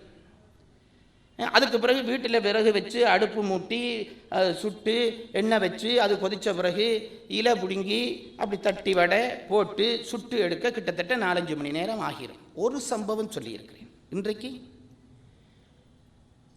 ஒரு 1/2 மணி நேரத்தில் வடை சுட்டுடலாம் நினைச்சா. உளுந்தெல்லாம் கழுவவே வேண்டாம், அதுவாக சட்டையை கழட்டி போட்டு வந்து கடையில் இருக்குது. உங்களுக்கு ஏமா என்ன சட்டை கழட்டுற வேலை, நானே கழட்டிட்டு வந்துடுறேன்னு அது நிர்வாணமாகவே வந்துருக்குது. அப்படியே தூக்கி தண்ணியில் போட வேண்டியது தான். ஊறின உடனே மெஷினில் போட்டு இந்த அம்மா இப்போ சொல்கிறா, எங்கள் பாட்டி சொன்னது இப்போ, ஐயோ எனக்கு வேலைன்னா ரொம்ப வேலையாக இருக்குது. என்ன, அந்த கிரைண்டர் சுவிட்சை இப்படி அமர்த்துறதான் அவங்களுக்கு வேலையா. கிருண்டோன்னே உளுந்து அரைஞ்சிட்டு நிற்குதுங்க சார். அதுக்கு பிறகு அடுப்பெல்லாம் ஒன்று விறகு தேட வேணாம், ஒன்று வேணாம், கேஸை இப்படி தட்டுறது. இதில் தான் இப்போ அம்மா மாதிரிலாம் கழிச்சு போகிறாங்க.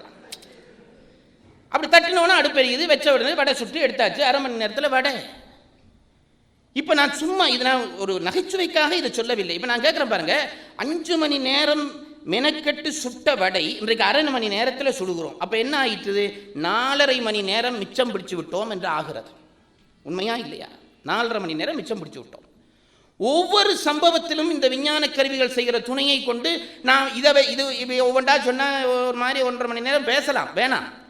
இவ்வளவுத்தையும் வச்சுக்கொண்டு நான் உங்களை கேட்கிறேன், ஒவ்வொன்றிலும் நாங்கள் நேரம் மிச்சம் பிடிச்சிருக்கிறோமா இல்லையா? விஞ்ஞான கருவியினாலே மிச்சம் பிடிச்சிருக்கிறோம். இப்போ நான் கேட்கிறேன், அப்படியானால் எங்களுக்கு எவ்வளவு நேரம் மிச்சமாகி இருக்க வேண்டும்? உங்களை தான் கேட்கிறேன்.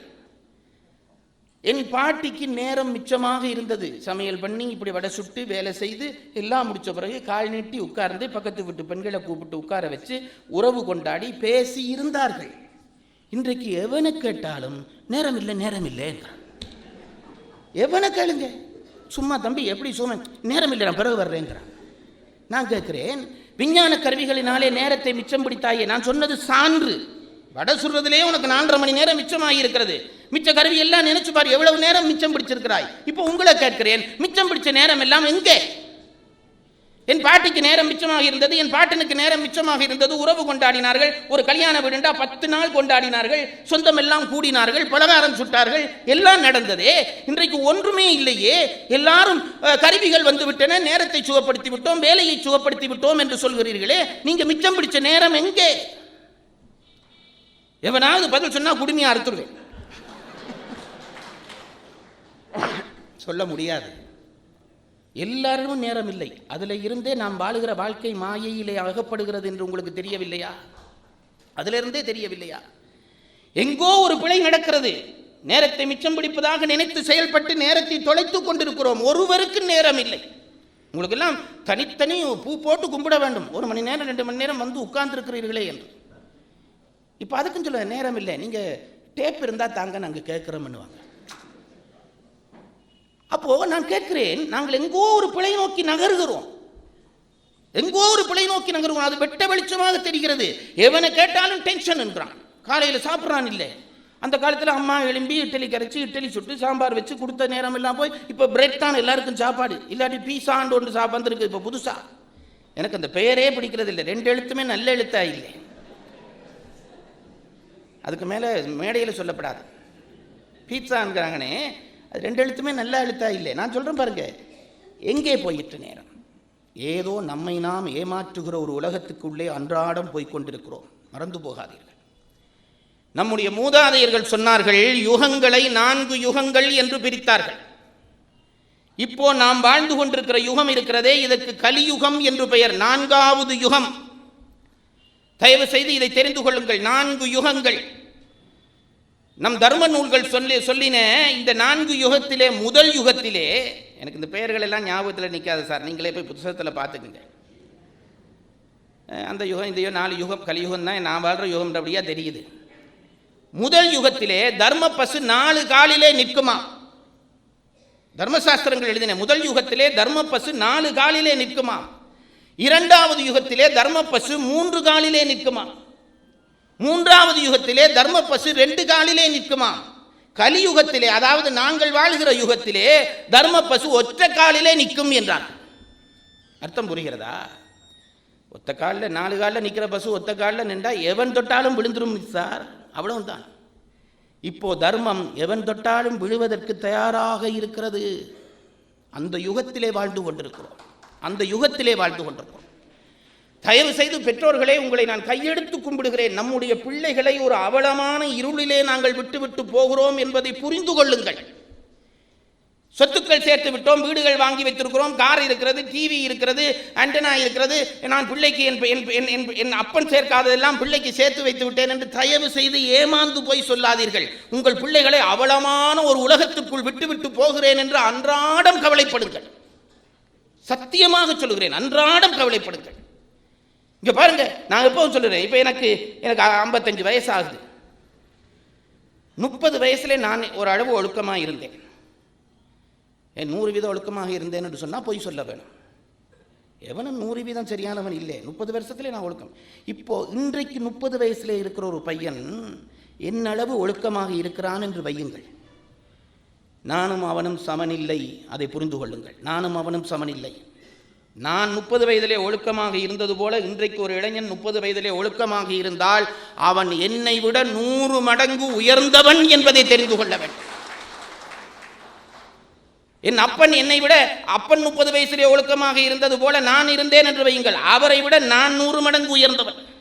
ஏனென்றால் சூழல் தவறாகி கொண்டே இருக்கிற பொழுது ஒருத்தன் ஒழுக்கமாக இருக்கிறான் என்றால் அவன் நிச்சயம் முதல் இருந்தவனை விட பெரியவன் தான்.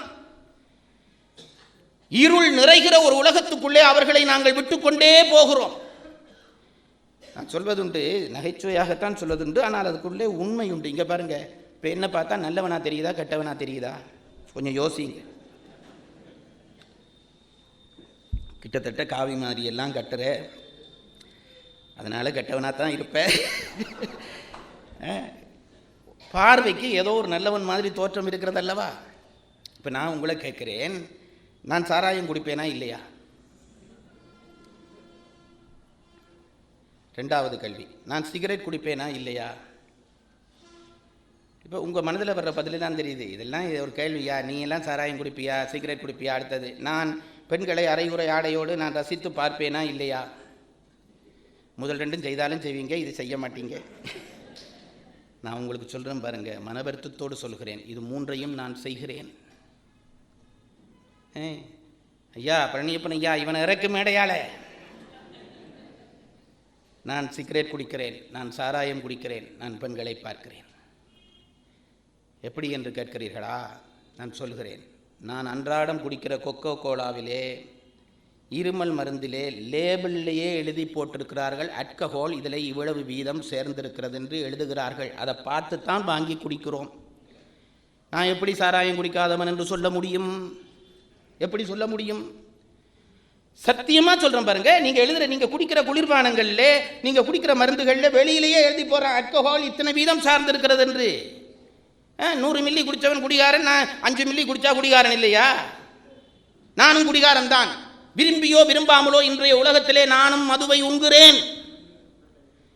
பஸ்ல ஏறி போறேன் பாருங்க, இந்த பக்கத்தில் இருக்கிறவன் சிகரெட் குடிக்கிறான், இந்த பக்கத்தில் இருக்கிறவன் சிகரெட் குடிக்கிறான், இந்த பக்கத்தில் இருக்கிறவன் சிகரெட் குடிக்கிறான், பின்னுக்கு சிகரெட் குடிக்கிறான்.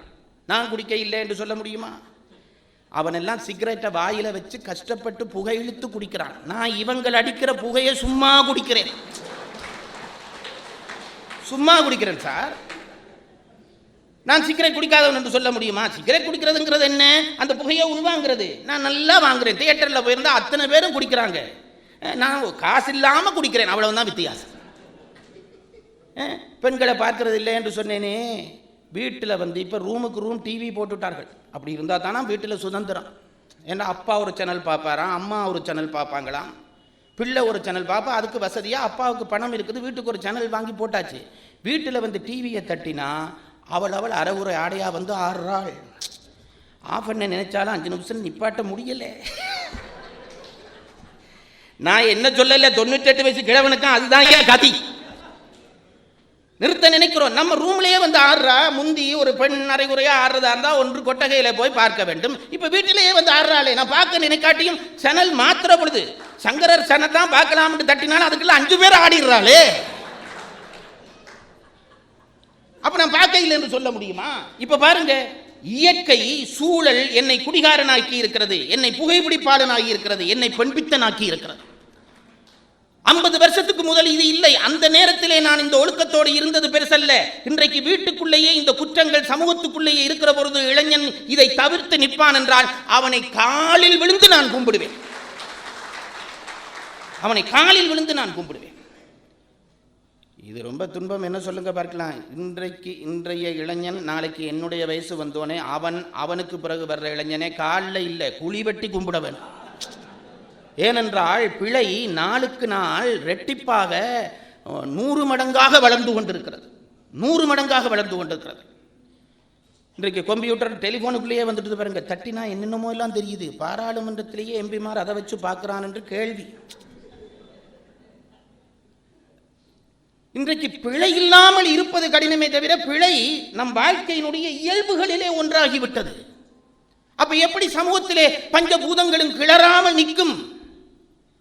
நான் உங்களுக்கு ஒன்று சொல்லுகிறேன் பாருங்க. வேறு ஒன்றும் இல்லை. சத்தியத்தை புரிந்து கொள்ளுங்கள். இங்க பாருங்க, நாங்கள் 2 ஊடகத்திலே வாழ்ந்து கொண்டிருக்கிறோம், இயங்கிக் கொண்டிருக்கிறோம். நான் சொல்வதெல்லாம் பெரும் ரகசியங்கள். இப்படி சொல்றதால இவர் ஏதோ தன்னைத்தானே போல நான் சொல்வது ரகசியம் என்று நான் சொல்வதால் ரகசியம் இல்லை. உயர்ந்தவர்கள் சொன்னவற்றை சொல்லுகிறேன். காஞ்சி பெரியவர் தெய்வத்தின் குரல் என்று ஒரு 7 தொகுதி 8 தொகுதி எழுதியிருக்கிறார். படிக்கக்கூடியவர்கள் அதை வாங்கி படியுங்கள். என்ன ஒரு குறைபாடு, வேறொன்றும் இல்லை. வடமொழி கலப்பு நிறைய அந்த எழுத்தில் வந்திருக்கிறது. கொஞ்சம் அது களைப்பாகிறது. ஆனால் சொல்லப்பட்ட விஷயங்கள் பெரும் ரகசியங்கள் சொல்லி இருக்கிறார். இப்படி ஒருத்தர் இந்த உலகத்திலே வாழ்ந்தார் என்று நான் வியக்கிறேன். அவர் என்ன சொல்கிறார் பாருங்கள். நான் அவர் சொல்றதை உங்களுக்கு விளங்குற மாதிரி நான் சொல்றேன். இப்போ நாங்கள் இயங்குகிறோம் அல்லவா, நாம் எல்லாரும் இயங்கிக் கொண்டிருக்கிறோம். இயங்கும் வரைக்கும் தான் உயிருள்ளவர்கள். நம்முடைய இயக்கம் எதிலே தங்கி இருக்கிறது? இயக்கம் என்று நான் சொல்வது என்ன என்று உங்களுக்கு விளங்குறது அல்லவா? என்னுடைய ஊடாட்டம், நான் 2 விடயத்திலே என்னுடைய ஊடாட்டம் தங்கி இருக்கிறது. ஒன்று இடத்திலே, மற்றது காலத்திலே. இப்ப பாருங்க, நீங்க இயங்க வேணும். நீங்க பாருங்க, இந்த கை இருக்கிறது அல்லவா, இப்படி தூக்குகிறேன். இது கையினுடைய இயக்கம். இப்ப பாருங்க, இந்த இயக்கத்துக்கு ஒன்று இவ்வளவு தூரம் தூக்கியதாகிய இடம் வேண்டும். இந்த இடத்தை கடந்தால்தான் அது இயங்கியது என்று அர்த்தம். இப்படியே கை இருந்தால் இயங்கியது என்று அர்த்தமா? அப்போ என்னுடைய கையினுடைய இயக்கம் இடத்திலே தங்கி இருக்கிறது. இவ்வளவு 10 அடி தூக்கினேன், இடத்திலே தங்கி இருக்கிறது. அடுத்தது ரொம்ப நுட்பமாக கேட்க வேண்டும். இதை நான் இப்படி கை இவ்வளவு தூரம் தூக்குவதற்கு இப்படி 2 வினாடி போச்சா இல்லையா? இந்த காலத்திலேயும் என் இயக்கம் தங்கி இருக்கிறது. இடத்திலே தங்கி இருப்பது, இடம் தூளமாக இருக்கிறபடியால் நமக்கு புரிகிறது. இப்ப இதுல இருந்து ஒரு 10 அடி நடக்கிறேன் என்று வையுங்கள். இடத்திலே நான் நடக்கிறேன், இயங்குகிறேன். இந்த நிலம், இந்த மேடை எனக்கு கண்ணுக்கு காட்சி தெரிகிறது. ஆகவே இதை நான் கடக்கிறேன் என்கின்ற உண்மையை நாம் புரிந்து கொள்கிறோம். ஆனால் காலம் சூக்குமமானது, அதற்கு வடிவம் இல்லை. காலத்துக்கு வடிவம் இல்லை என்றபடியால் நான் என்னுடைய அந்த இயக்கத்துக்கு காலமும் ஒரு ஊடகம் என்ற உண்மையை நாம் தெரிந்து கொள்வதில்லை. நான் சொல்றது ரொம்ப பெரிய ரகசியம் பாருங்க. நான் இயங்க வேண்டுமானால் இடமும் வேணும், காலமும் வேண்டும். இடம் சரியாக வேணும், அதற்கு பிறகு காலம் சரியாக வேண்டும். இப்ப என்ன ஆயிற்று என்று கேட்டால், நம்முடைய இயக்கத்துக்கு அடிப்படையாகிய காலமே பிழைத்து விட்டது. ஆகவே நீ எவ்வளவுதான் ஒழுங்காக இயங்கினாலும் காலத்தினுடைய கோளாறு காரணமாக உன் இயக்கத்திலே பிழை இனி வந்தே ஆகும். இங்க பாருங்க, காலம் என்பது ஒரு சடப்பொருள். எங்களுக்கு பல பேர் நாங்கள் அதை விளங்கவே இல்லை. காலம் என்றால் கலண்டர் என்று நினைக்கிறவன் கன பேர் இருக்கிறான், மணிக்கூடு என்று நினைக்கிறவன் கொஞ்சம் பேர் இருக்கிறான். இந்த ஒரு ஒரு ஒரு கலண்டரில் ஒரு பேப்பரை கிழிச்சோன்னா ஒரு நாள் போச்சுன்றான் சில பேர். அதெல்லாம் ஒன்றும் இல்லை. காலம் என்பது உனக்கு புரியாத ஒரு சூக்கும தத்துவம் புரிய வேண்டும் என்பதற்காக தூளமாக கலண்டரில் தொங்க விட்டிருக்கிறார்கள். அவ்வளவுதான். காலத்துக்கு எல்லை உண்டா? நாம் அதை எல்லைப்படுத்தி விட்டு காலம் எல்லைப்படுத்ததாக சொல்லிக் கொண்டிருக்கோம். காலத்துக்கு எல்லை கிடையாது. காலம் என்று தொடங்கியது தெரியவில்லை, என்று முடியும் எவருக்கும் தெரியவில்லை. இந்த சூக்குமத்தை நாம் விளங்க வேண்டும். அந்த சூக்குமத்துக்கு அது ஒரு சடம், காலம் சடம். ஆனால் அதற்கு சில காரியங்களை செய்கிற சக்தி உண்டு. இங்க பாருங்க, மாங்காயை பிடுங்கி கடிக்கிறோம், பச்சை புளி புளிக்கிறது. மாங்காயை பிடுங்கி கடிக்கிறோம், பச்சை புளி புளிக்கிறது. இதே மாங்காயை 2 மாதம் கழித்து பிடுங்கி சாப்பிட்டால் சித்தி இனிப்பாக இனிக்கிறது. நான் சொல்றது உங்களுக்கு புரிகிறது அல்லவா? மாங்காய் புளியாக இருக்கிறது, 3 மாதம் போய்விட்டது. அதே மாங்காயை பிடிங்க தின்றால் இனிப்பாக இருக்கிறது. நான் இப்போ கேட்கிறேன், இந்த புளிப்புக்கும் இனிப்புக்கும் இடையிலே என்ன நடந்தது? புளிச்ச மாங்காய் தான் இனிக்குது சார். இந்த புளிச்ச மாங்காய் இனிக்கிறதுக்கு இடையில என்ன நடந்தது? வேற ஒன்றும் இல்லை, கொஞ்சம் காலம் போனது, அவ்வளவும் தான். என்னாச்சு தெரியுமா? காலம் இனிப்பை புளிப்பை இனிப்பாக்கி விட்டது. இப்ப காலம் சடமானாலும் அதற்கு ஒரு சக்தி உண்டு என்று உங்களுக்கு தெரிகிறதா? புளிக்கிறது, இனிக்க ஆரம்பித்து விட்டது. அதனால்தான் பாரதி சொன்னான், காயில் புளிப்பதென்ன கண்ணபரமாத்மா, நீ கனியில் இனிப்பதென்ன கண்ணபரமாத்மா என்றான். டே, காலமாக நின்று புளிக்க வைக்கிறவன் நீ தாண்டா, இனிக்க வைக்கிறவன் நீ தாண்டா. அப்போ இப்ப காயில் புளிக்கிறது, கனியில் இனிக்கிறது, என்ன போச்சு? இடையில காலம் போச்சு. 25 வருஷத்துக்கு முதல் நான் எவ்வளவு அழகா இருந்தேன் உங்களுக்கு தெரியுமா? அவரவர் அழகு அவரவருக்கு தான் தெரியும். இன்றைக்கு முதுமை வந்தோன்னு அந்த அழகு போய்விட்டது என்று எல்லாருமே கவலைப்படுகிறோமே, என்னாச்சு? கொஞ்சம் காலம் போச்சு, அவ்வளவு தான். என்ன முதுமையை நான் வச்சு பூட்டி கொண்டேனா? 20 வயசுல பளபள என்று இருந்த ஒருத்தன் முதுமை வந்தோடனே சுருங்கி போகுது, தோலெல்லாம் சுருங்கி போகுது. என்னாச்சு? காலம் கடந்தது, முதுமை வந்துட்டுது. அப்ப காலத்துக்கு சக்தி உண்டா இல்லையா? மாறி காலத்திலே தயிரை சாப்பிட்டா செமிக்குது இல்லை, என்ன அர்த்தம்? காலம் காலம் பொருந்ததில்லை. அப்போ நம்முடைய இயக்கங்கள் எல்லாம் காலத்திலும் தங்கி இருக்கின்றன என்ற உண்மையை தயவு செய்து தெரிந்து கொள்ளுங்கள். நான் சொல்வதெல்லாம் தேவரகசியங்கள். அதனால்தான் தமிழன் எவ்வளவு கெட்டிக்காரன் என்று சொல்றதுக்கு ஒரு இது சொல்றேன் பாருங்க. தமிழ் மொழியை ஆக்குகிற பொழுது வினைச்சொல் பெயர் சொல் என்று 2 சொல் ஆக்கினான். உங்களுக்கு எல்லாருக்கும் தெரிஞ்சதுதான். ஒருத்தருடைய பெயரை சுட்டுவது பெயர் சொல், ஒரு செயலை சுட்டுவது வினைச்சொல். வினைச்சொல்லுக்கு இலக்கணம் எழுதுகிற காலத்திலே தொல்காப்பியர் 2000 ஆண்டுகளுக்கு முன்னமே எழுதினார், வினைச்சொல் காலம் காட்டும் என்று எழுதினார். தமிழை ஒழுங்கா படிச்சிருந்தாலே எல்லாம் தெரிஞ்சிருக்கலாம். வினைச்சொல் காலம் காட்டும். வினைச்சொல்லுக்கு லட்சணமே அது காலம் காட்ட வேணும். நடந்தான் என்ன தெரியுது? முன்னே நடந்தான், நடக்கிறான், இப்ப நடக்கிறான், நடப்பான், இனி நடப்பான். அப்ப வினைச்சொல் காலம் காட்டாவிட்டால் அது வினைச்சொல் இல்லை. அப்ப அதுல இருந்து என்ன தெரிகிறது? வினை நிகழ வேண்டுமானால் இடம் எவ்வளவு அவசியமோ காலமும் அவ்வளவு அவசியம். இப்ப நான் உங்களை கேட்கிறேன், வேற ஒன்றும் வேணாம், உங்களுக்கு விளங்குறதுக்காக சொல்றேன் சார், வேற ஒன்றும் இல்லை. நல்ல பென்ஸ் கார் அல்லது ரோல்ஸ் ராய் கார், எத்தனையோ கோடி ரூபாய் கொடுத்து வாங்குகிறீர்கள். உங்கள்கிட்ட கார் இருக்கிறது, கார் வசதியாக இருக்கிறது. இந்த வீதி முழுக்க குண்டும் குழியுமாக இருந்தால் அந்த காரில் நீங்கள் லேசாக பயணம் செய்யலாமா?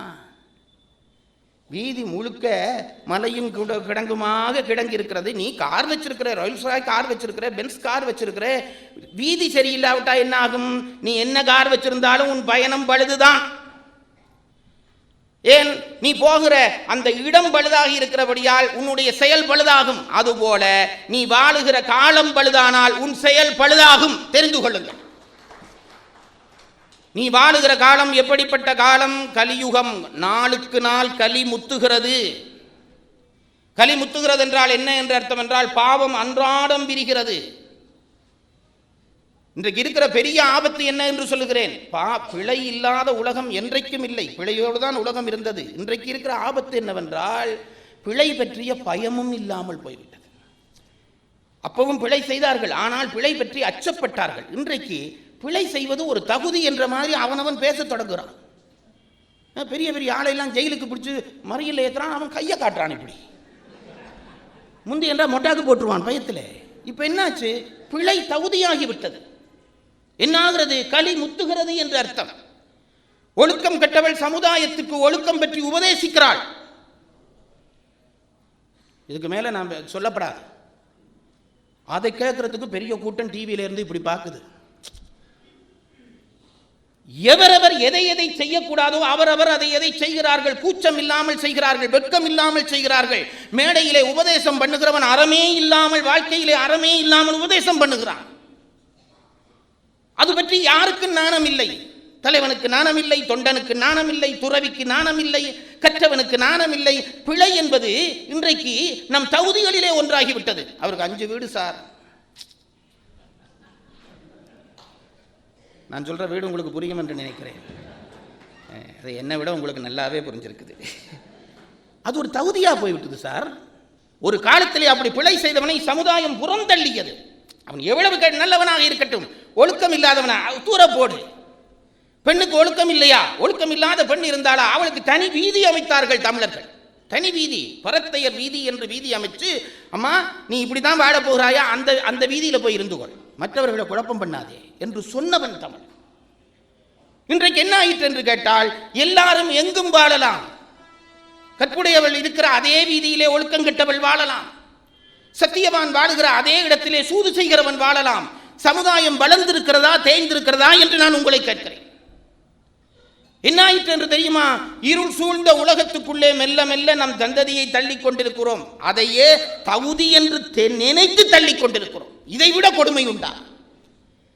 நீங்க வாழ்கிற வாழ்க்கையினுடைய நிம்மதி உங்கள் பிள்ளைக்கு நிச்சயம் இருக்காது. நான் எழுதி தருவேன், நிச்சயம் இருக்காது. சொத்து சேர்த்து விட்டதா பெருமைப்படுகிறீர்களே, உங்களைப் போல ஒரு மூடர்கள் இருக்க முடியுமா? அன்றாட நெஞ்சிலே பதையுங்கள். ஐயோ, என் பேர பிள்ளை நாளைக்கு டெலிபோனை தட்டினோன்னே என்னென்ன வரப்போகிறதோ. இப்ப படமா வருது, இனி நேராவும் வந்துடும் டெலிபோனுக்குள்ளாலே. சொல்ல முடியாது சார், அவ்வளவு வளர்ச்சி. அதை பற்றி உங்களுக்கு யாருக்காவது கவலை இருக்கிறதா? இப்படி ஆகிவிட்டதே சமுதாயம்.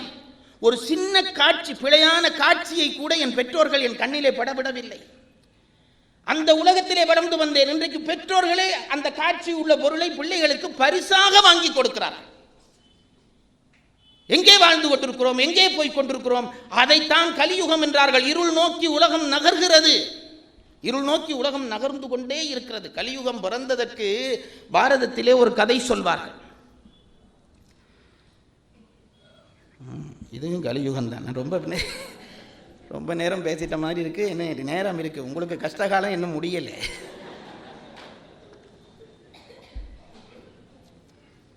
கலியுகம் பிறந்ததற்கு ஒரு கதை சொல்கிறார்கள். அதாவது மகாபாரத யுத்தம் முடிஞ்சது. மகாபாரத யுத்தம் முடிந்த பிறகு கொண்டு வந்து பஞ்சபாண்டவர்கள் ஆட்சியிலே இருந்து விட்டார்கள். முதல் நாள் சபை கூடுகிறது. இது சும்மா ஒரு உபகதை தான். ஆனால் இந்த கதையில் ஒரு செய்தி உண்டு. முதல் நாள் கூடுகிறது. தர்மன் வந்து உட்கார்ந்தான். பஞ்சபாண்டவர்கள் உட்கார்ந்து விட்டார்கள். வழக்குகளை விசாரிக்கலாம் என்று உட்கார்ந்த உடனே குறை சொல்லுகிறவரை கூப்பிடு என்ற உடனே முதல் ஒரு வழக்கை கொண்டு வந்து விட்டார்கள். 2 பேர் வந்து நின்றான். 2 விவசாயி வந்து நின்றான். இது போய் பாரதத்தில் தேடாதீங்க, இருக்காது. சிலது பேச்சாளர்களும் கொஞ்சம் டூப்பு விடத்தானே வேணும். அது எங்களுக்கு லைசன்ஸ். ஆனால் இது நான் சொன்ன டூப் இல்லை, இது பரம்பரையாக சொல்ல வர்ற டூப்பில் உண்டு. உட்கார்ந்தான். இவன் வந்து உட்கார்ந்தான். உட்கார்ந்து முதல் வழக்கு 2 விவசாயிகள் வந்தார்கள். தர்மன் கேட்டான், என்ன வழக்கு என்று கேட்டான். ஒரு விவசாயி சொன்னான், எனக்கு இருந்த நிலத்தை நேற்றைக்கு முதல் நாள் இவன் என்னிடம் விலைக்கு வாங்கினான். அதில் ஏதாவது வழக்கா? வரம்பு போட்டதில் பிழையா? அதெல்லாம் ஒன்றும் பிழை இல்லை சார், வழக்கு வேற. என் நிலத்தை முந்தா நாள் இவன் வாங்கினான்.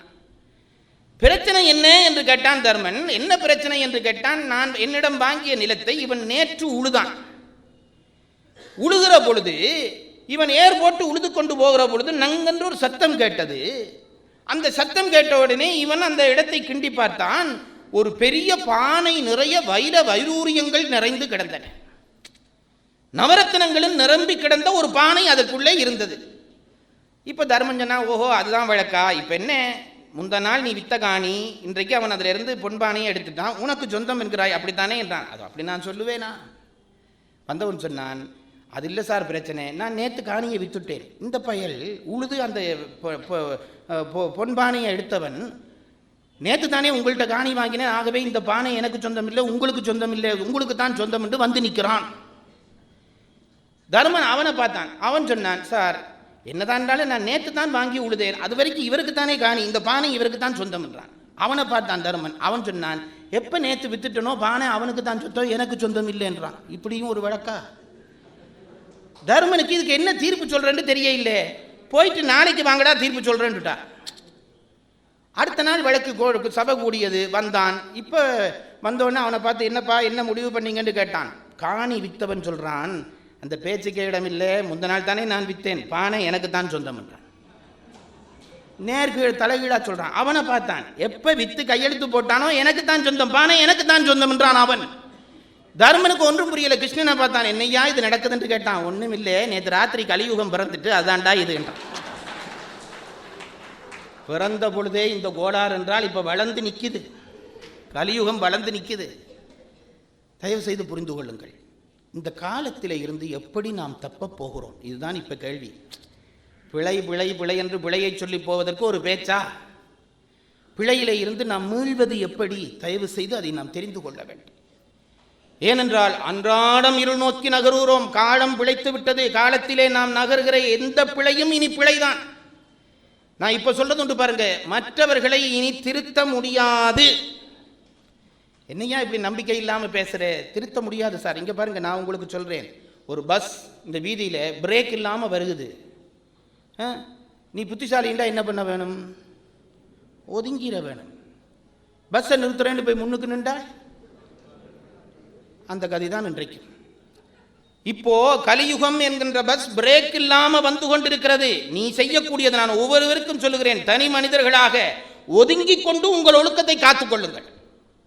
மோதுகிறேன், சமுதாய புரட்சி செய்கிறேன் என்று போகிறவன் அவனை அடித்து தள்ளிவிட்டு போக போகிறது இந்த கலியுகம். என்றால் அது அதுக்கு தோன்றிய காலம், அது தீமைக்காகவே பிறந்த காலம். அந்தந்த காலம் அதற்குரிய வேலையை செய்துதான் தீரும். நம்ம விதி அந்த காலத்தில் பிறந்துட்டோம் சார். குரு மரியாதை உண்டா, பத்தினிக்குரிய பண்பு உண்டா, இதெல்லாம் இப்போ புரட்சி என்கிறார்கள். ஒழுக்கம் இல்லாமல் பெண் வாழ்ந்தால் அது புரட்சி இன்றைக்கு நாங்கள் சொல்லுகிறோம். ஏன் கணவனை மதிக்க வேண்டும்? இப்போ கேள்வி. அப்படி ஒருத்தர் பேசிட்டா அவள் பெரிய அறிவாளி, கணவனே வேண்டாம் என்றால் அவளை விட பெரிய அறிவாளி. இதுக்கு பத்திரிகை இடம் கொடுக்கிறது, டிவி இடம் கொடுக்கிறது.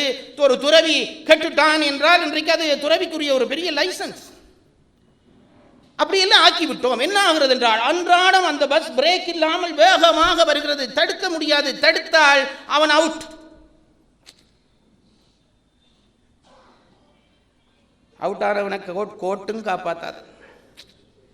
நான் சொல்றது உங்களுக்கு புரியுதா? ஒரு துறவி பிழையாக வந்து தடுக்க போனால் உன்னை அவுட் ஆக்கிடுவான். கோட்டும் துறவிதான் சரி என்று சொல்லும். பொதுப்பட சொல்லுகிறேன். ஏனென்றால் பிழை பலத்தோடு இருக்கிற காலத்திலே பிழையை நீ தனித்து நின்று தடுக்க முடியாது. நீயாவது ஒதுங்கிக்கொள், நீயாவது ஒதுங்கிக்கொள். பிழைகளிலே இருந்து நீயாவது ஒதுங்கிக்கொள். ஒதுங்கிக் கொண்டால் நான் சொல்வது இவ்வளவும் தான். அப்போ நீதானே சொல்கிறாய் காலப்பிழை காலப்பிழை என்கிறாயே. நீ ஒதுங்கினாலும் அந்த காலம்தானே உன்னை விழுங்க போகிறது. ஒன்றுமில்லை. அப்படி ஒவ்வொருவராக விலகி, நல்லவர்கள் விலகி, நல்லவர்கள் ஒன்று சேர்ந்து கையை கொடுங்கள். நல்லவர்கள் ஒன்று சேர்ந்து ஒருவருக்கொருவர் கைப்பிடியுங்கள். தனியே பஸ்ஸை நிறுத்த முடியாது. 1000 பேர் சேர்ந்து இழுத்து பிடித்தால் பஸ் நிற்கும். பழையபடி முதல் யுகம் பிறக்கும். பழையபடி முதல் யுகம் பிறக்கும். அந்த யுகத்துக்கு இந்த உலகத்தை கொண்டு போவதற்கு சத்தியத்தை பேணுகிற ஒரு சிலராவது தேவை.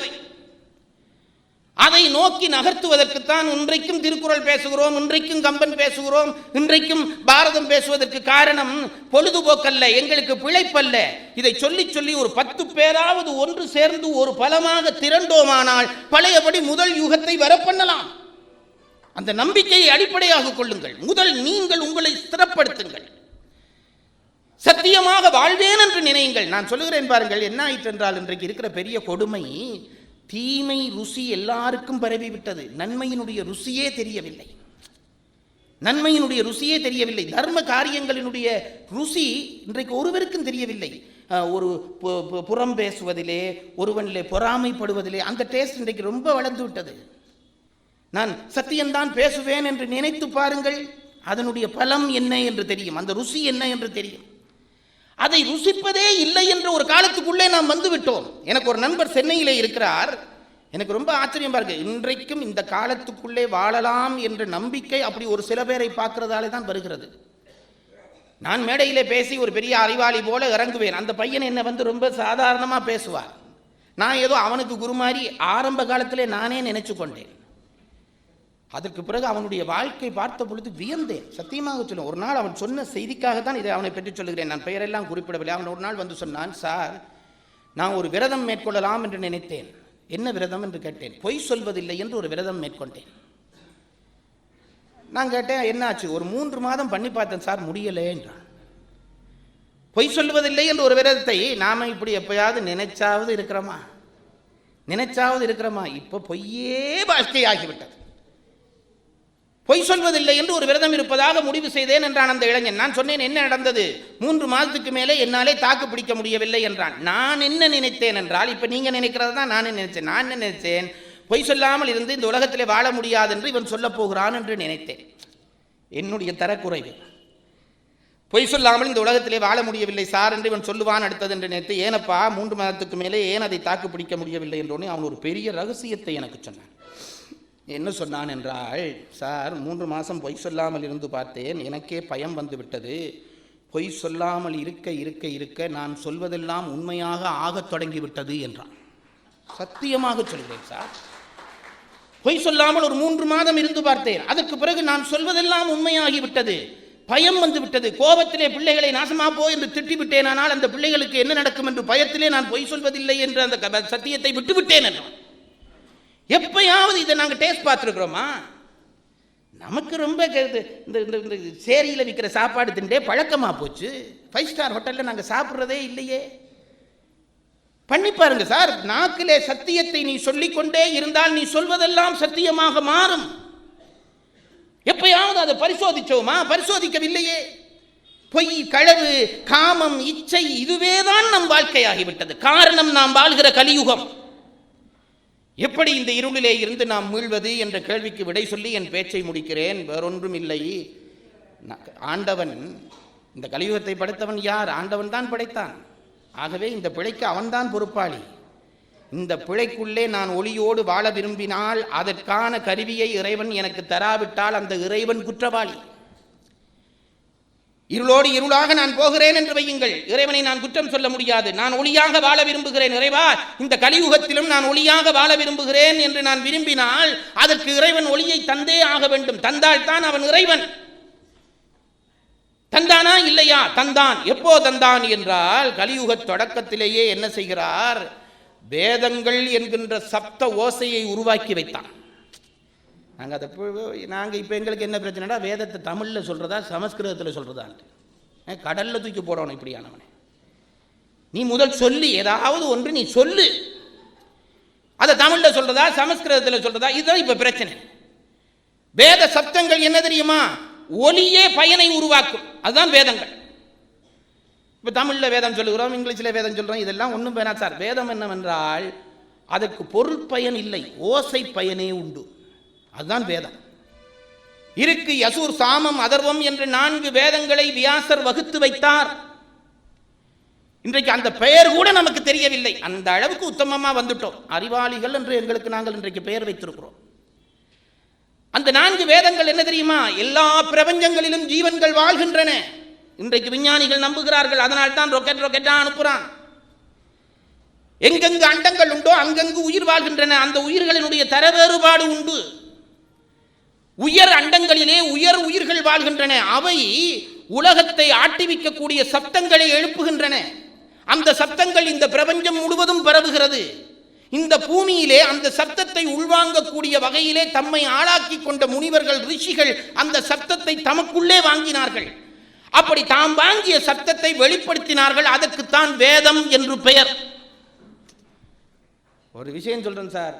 இந்த பஞ்சபூதம் குழம்புதுன்றனே எப்படி நிறுத்தலாம் தெரியுமா? இங்க பாருங்க, இந்த பொருள் உங்க கண்ணுக்கு தெரியுதா இல்லையா? தெரியுது. இது தெரிகிறது என்றால் என்ன அர்த்தம் என்றால், எல்லா பொருளும் அணுக்களாலே ஆனவை. எல்லா பொருட்களும் அணுக்களாலே ஆனவை. அந்த பொருள் நம் கண்ணுக்கு தெரிகிறது, அந்த பொருளுடைய சத்தம் நம் காதுக்கு கேட்கிறது என்றால் அணுக்கள் எப்பொழுதுமே அசைந்து கொண்டுதான் இருக்கும். அணுக்கள் எப்பொழுதுமே அசைந்து கொண்டுதான் இருக்கும். ஒவ்வொரு பொருளுக்கும் ஒவ்வொரு வகையான அணு உண்டு. அந்த அணுக்கள் அசையும். அணுக்கள் அசைந்தால் ஒலி உண்டாகும், சத்தம் உண்டாகும். எந்த ஒரு பொருளும் இப்படி தேய்ச்சா சத்தம், இந்த பாருங்க சத்தம் வருகிறது அல்லவா, இதை இழுத்தா இந்த அணு அசைந்தால் சப்தம் வரும். இந்த சப்தத்தின் நுட்பங்கள் நமக்கு புரிவதில்லை. சில சப்தங்கள் இது கேட்குது எல்லாம், இப்போ நீங்கள் உட்கார்ற சேர்ல இருக்கிற அணு அசைஞ்சு கொண்டு தான் இருக்கு சார், அதில் ஒரு சப்தம் வந்து கொண்டு தான் இருக்கு. அந்த சப்தத்தை உள்வாங்குகிற காது உங்களுக்கு இல்லை. ரிஷிகள் இயற்கையோடு பொருந்தின காரணத்தினாலே அந்த சப்தத்தை உள்வாங்கினார்கள். இப்ப பாருங்க, அசஞ்சா சப்தம் வரும். நான் சொன்னேன் அல்லவா, அசஞ்சா சப்தம் வரும். மறுதலையா சொல்றேன் பாருங்க, சப்தத்தை போட்டால் அசைய பண்ண முடியும், அவ்வளவுதான்.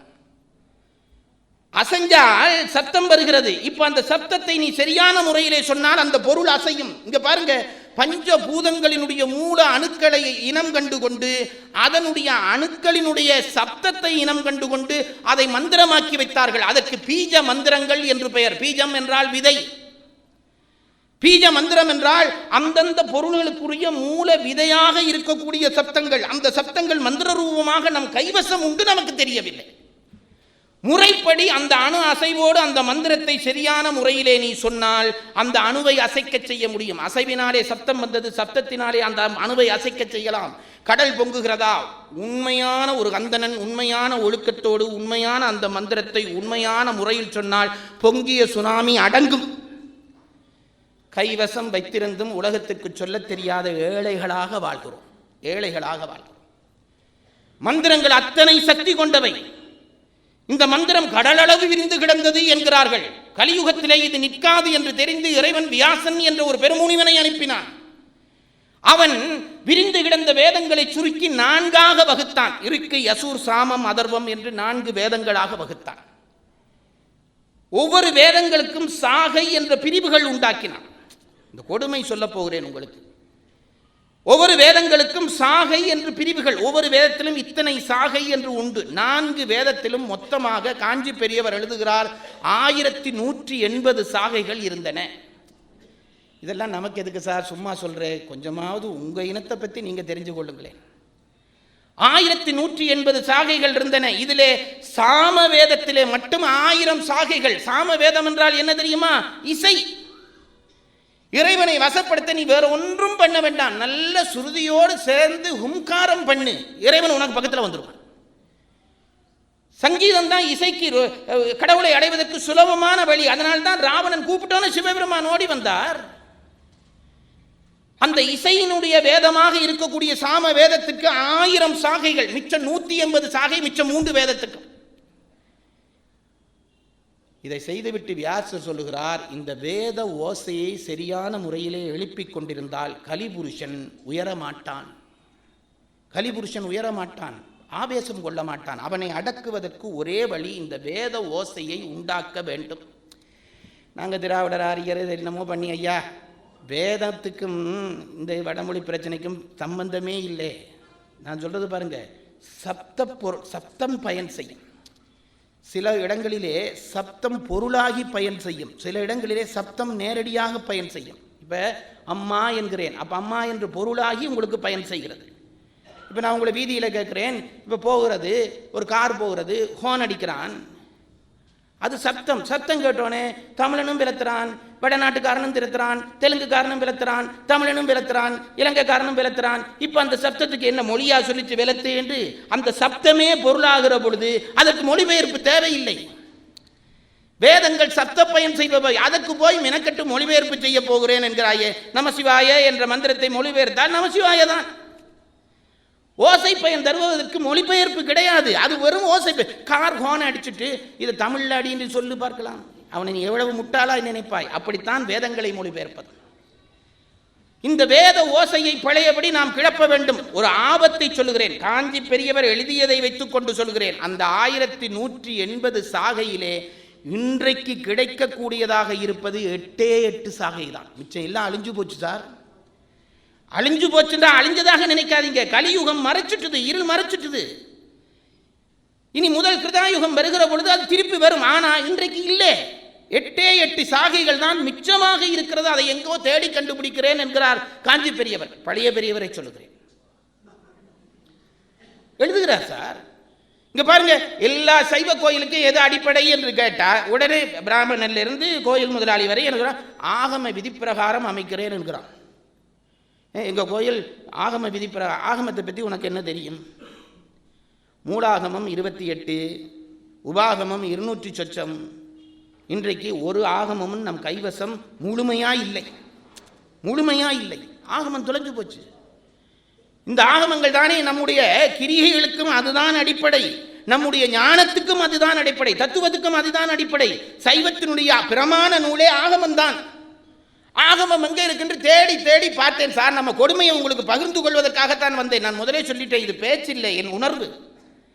ஆகமத்தை தேடி அந்த 28வது கிடைக்கலாமா என்று ரொம்ப தேடி பார்த்தேன். ஒரு இடத்துலையும் இல்லை. ஒரு மேடையில் ஒரு ஆதீனத்தை சந்தித்தேன், நான் பெயர் சொல்ல மாட்டேன்.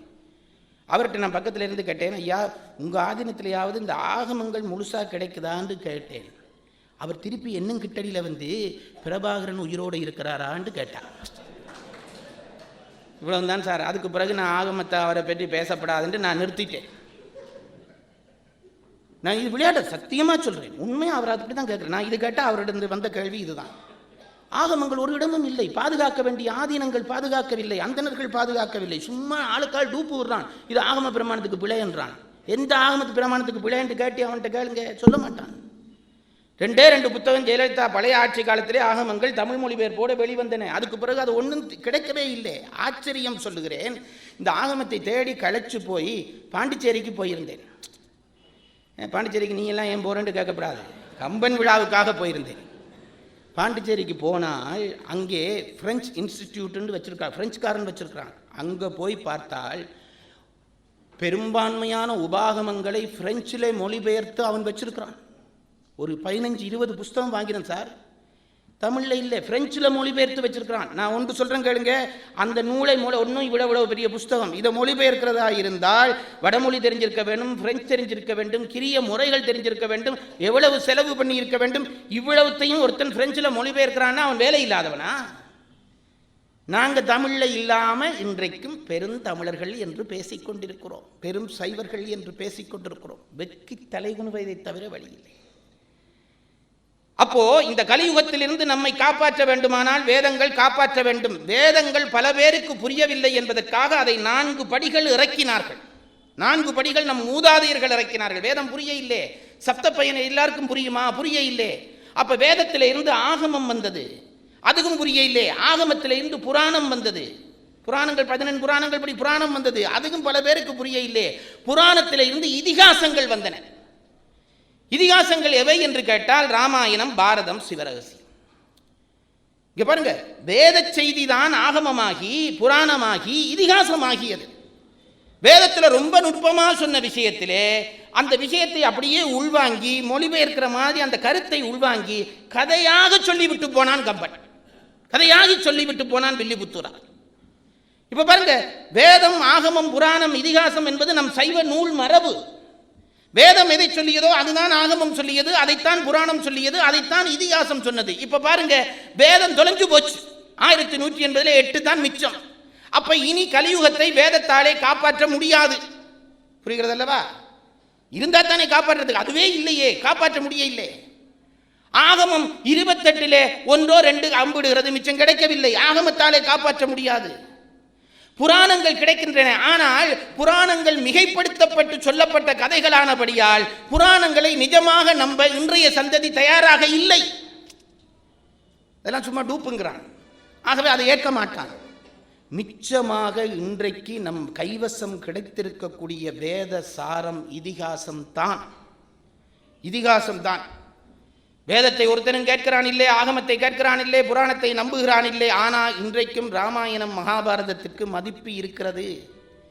நாம் செய்யக்கூடிய ஒன்று, வேத சாரமாக இருக்கக்கூடிய இதிகாசங்களை திரும்ப திரும்ப சொன்னாலே அதிலிருந்து புராணத்தை தொட்டு ஆகமத்தை தொட்டு பழையபடி வேதங்களை மீட்டெடுக்கலாம்.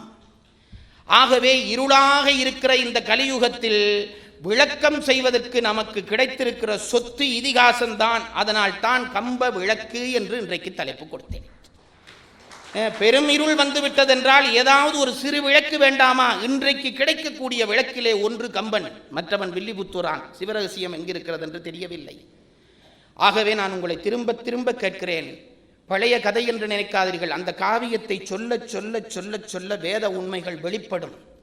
கலிபுருஷன் கட்டுப்படுவான், நம் சந்ததி ஒழுக்கமாக வாழுகிற வாய்ப்பு வரும், அதற்காகவாவது கம்ப விளக்கத்தை காப்பாற்றுங்கள் என்று கூறி விடைபெறுகிறேன். வணக்கம்.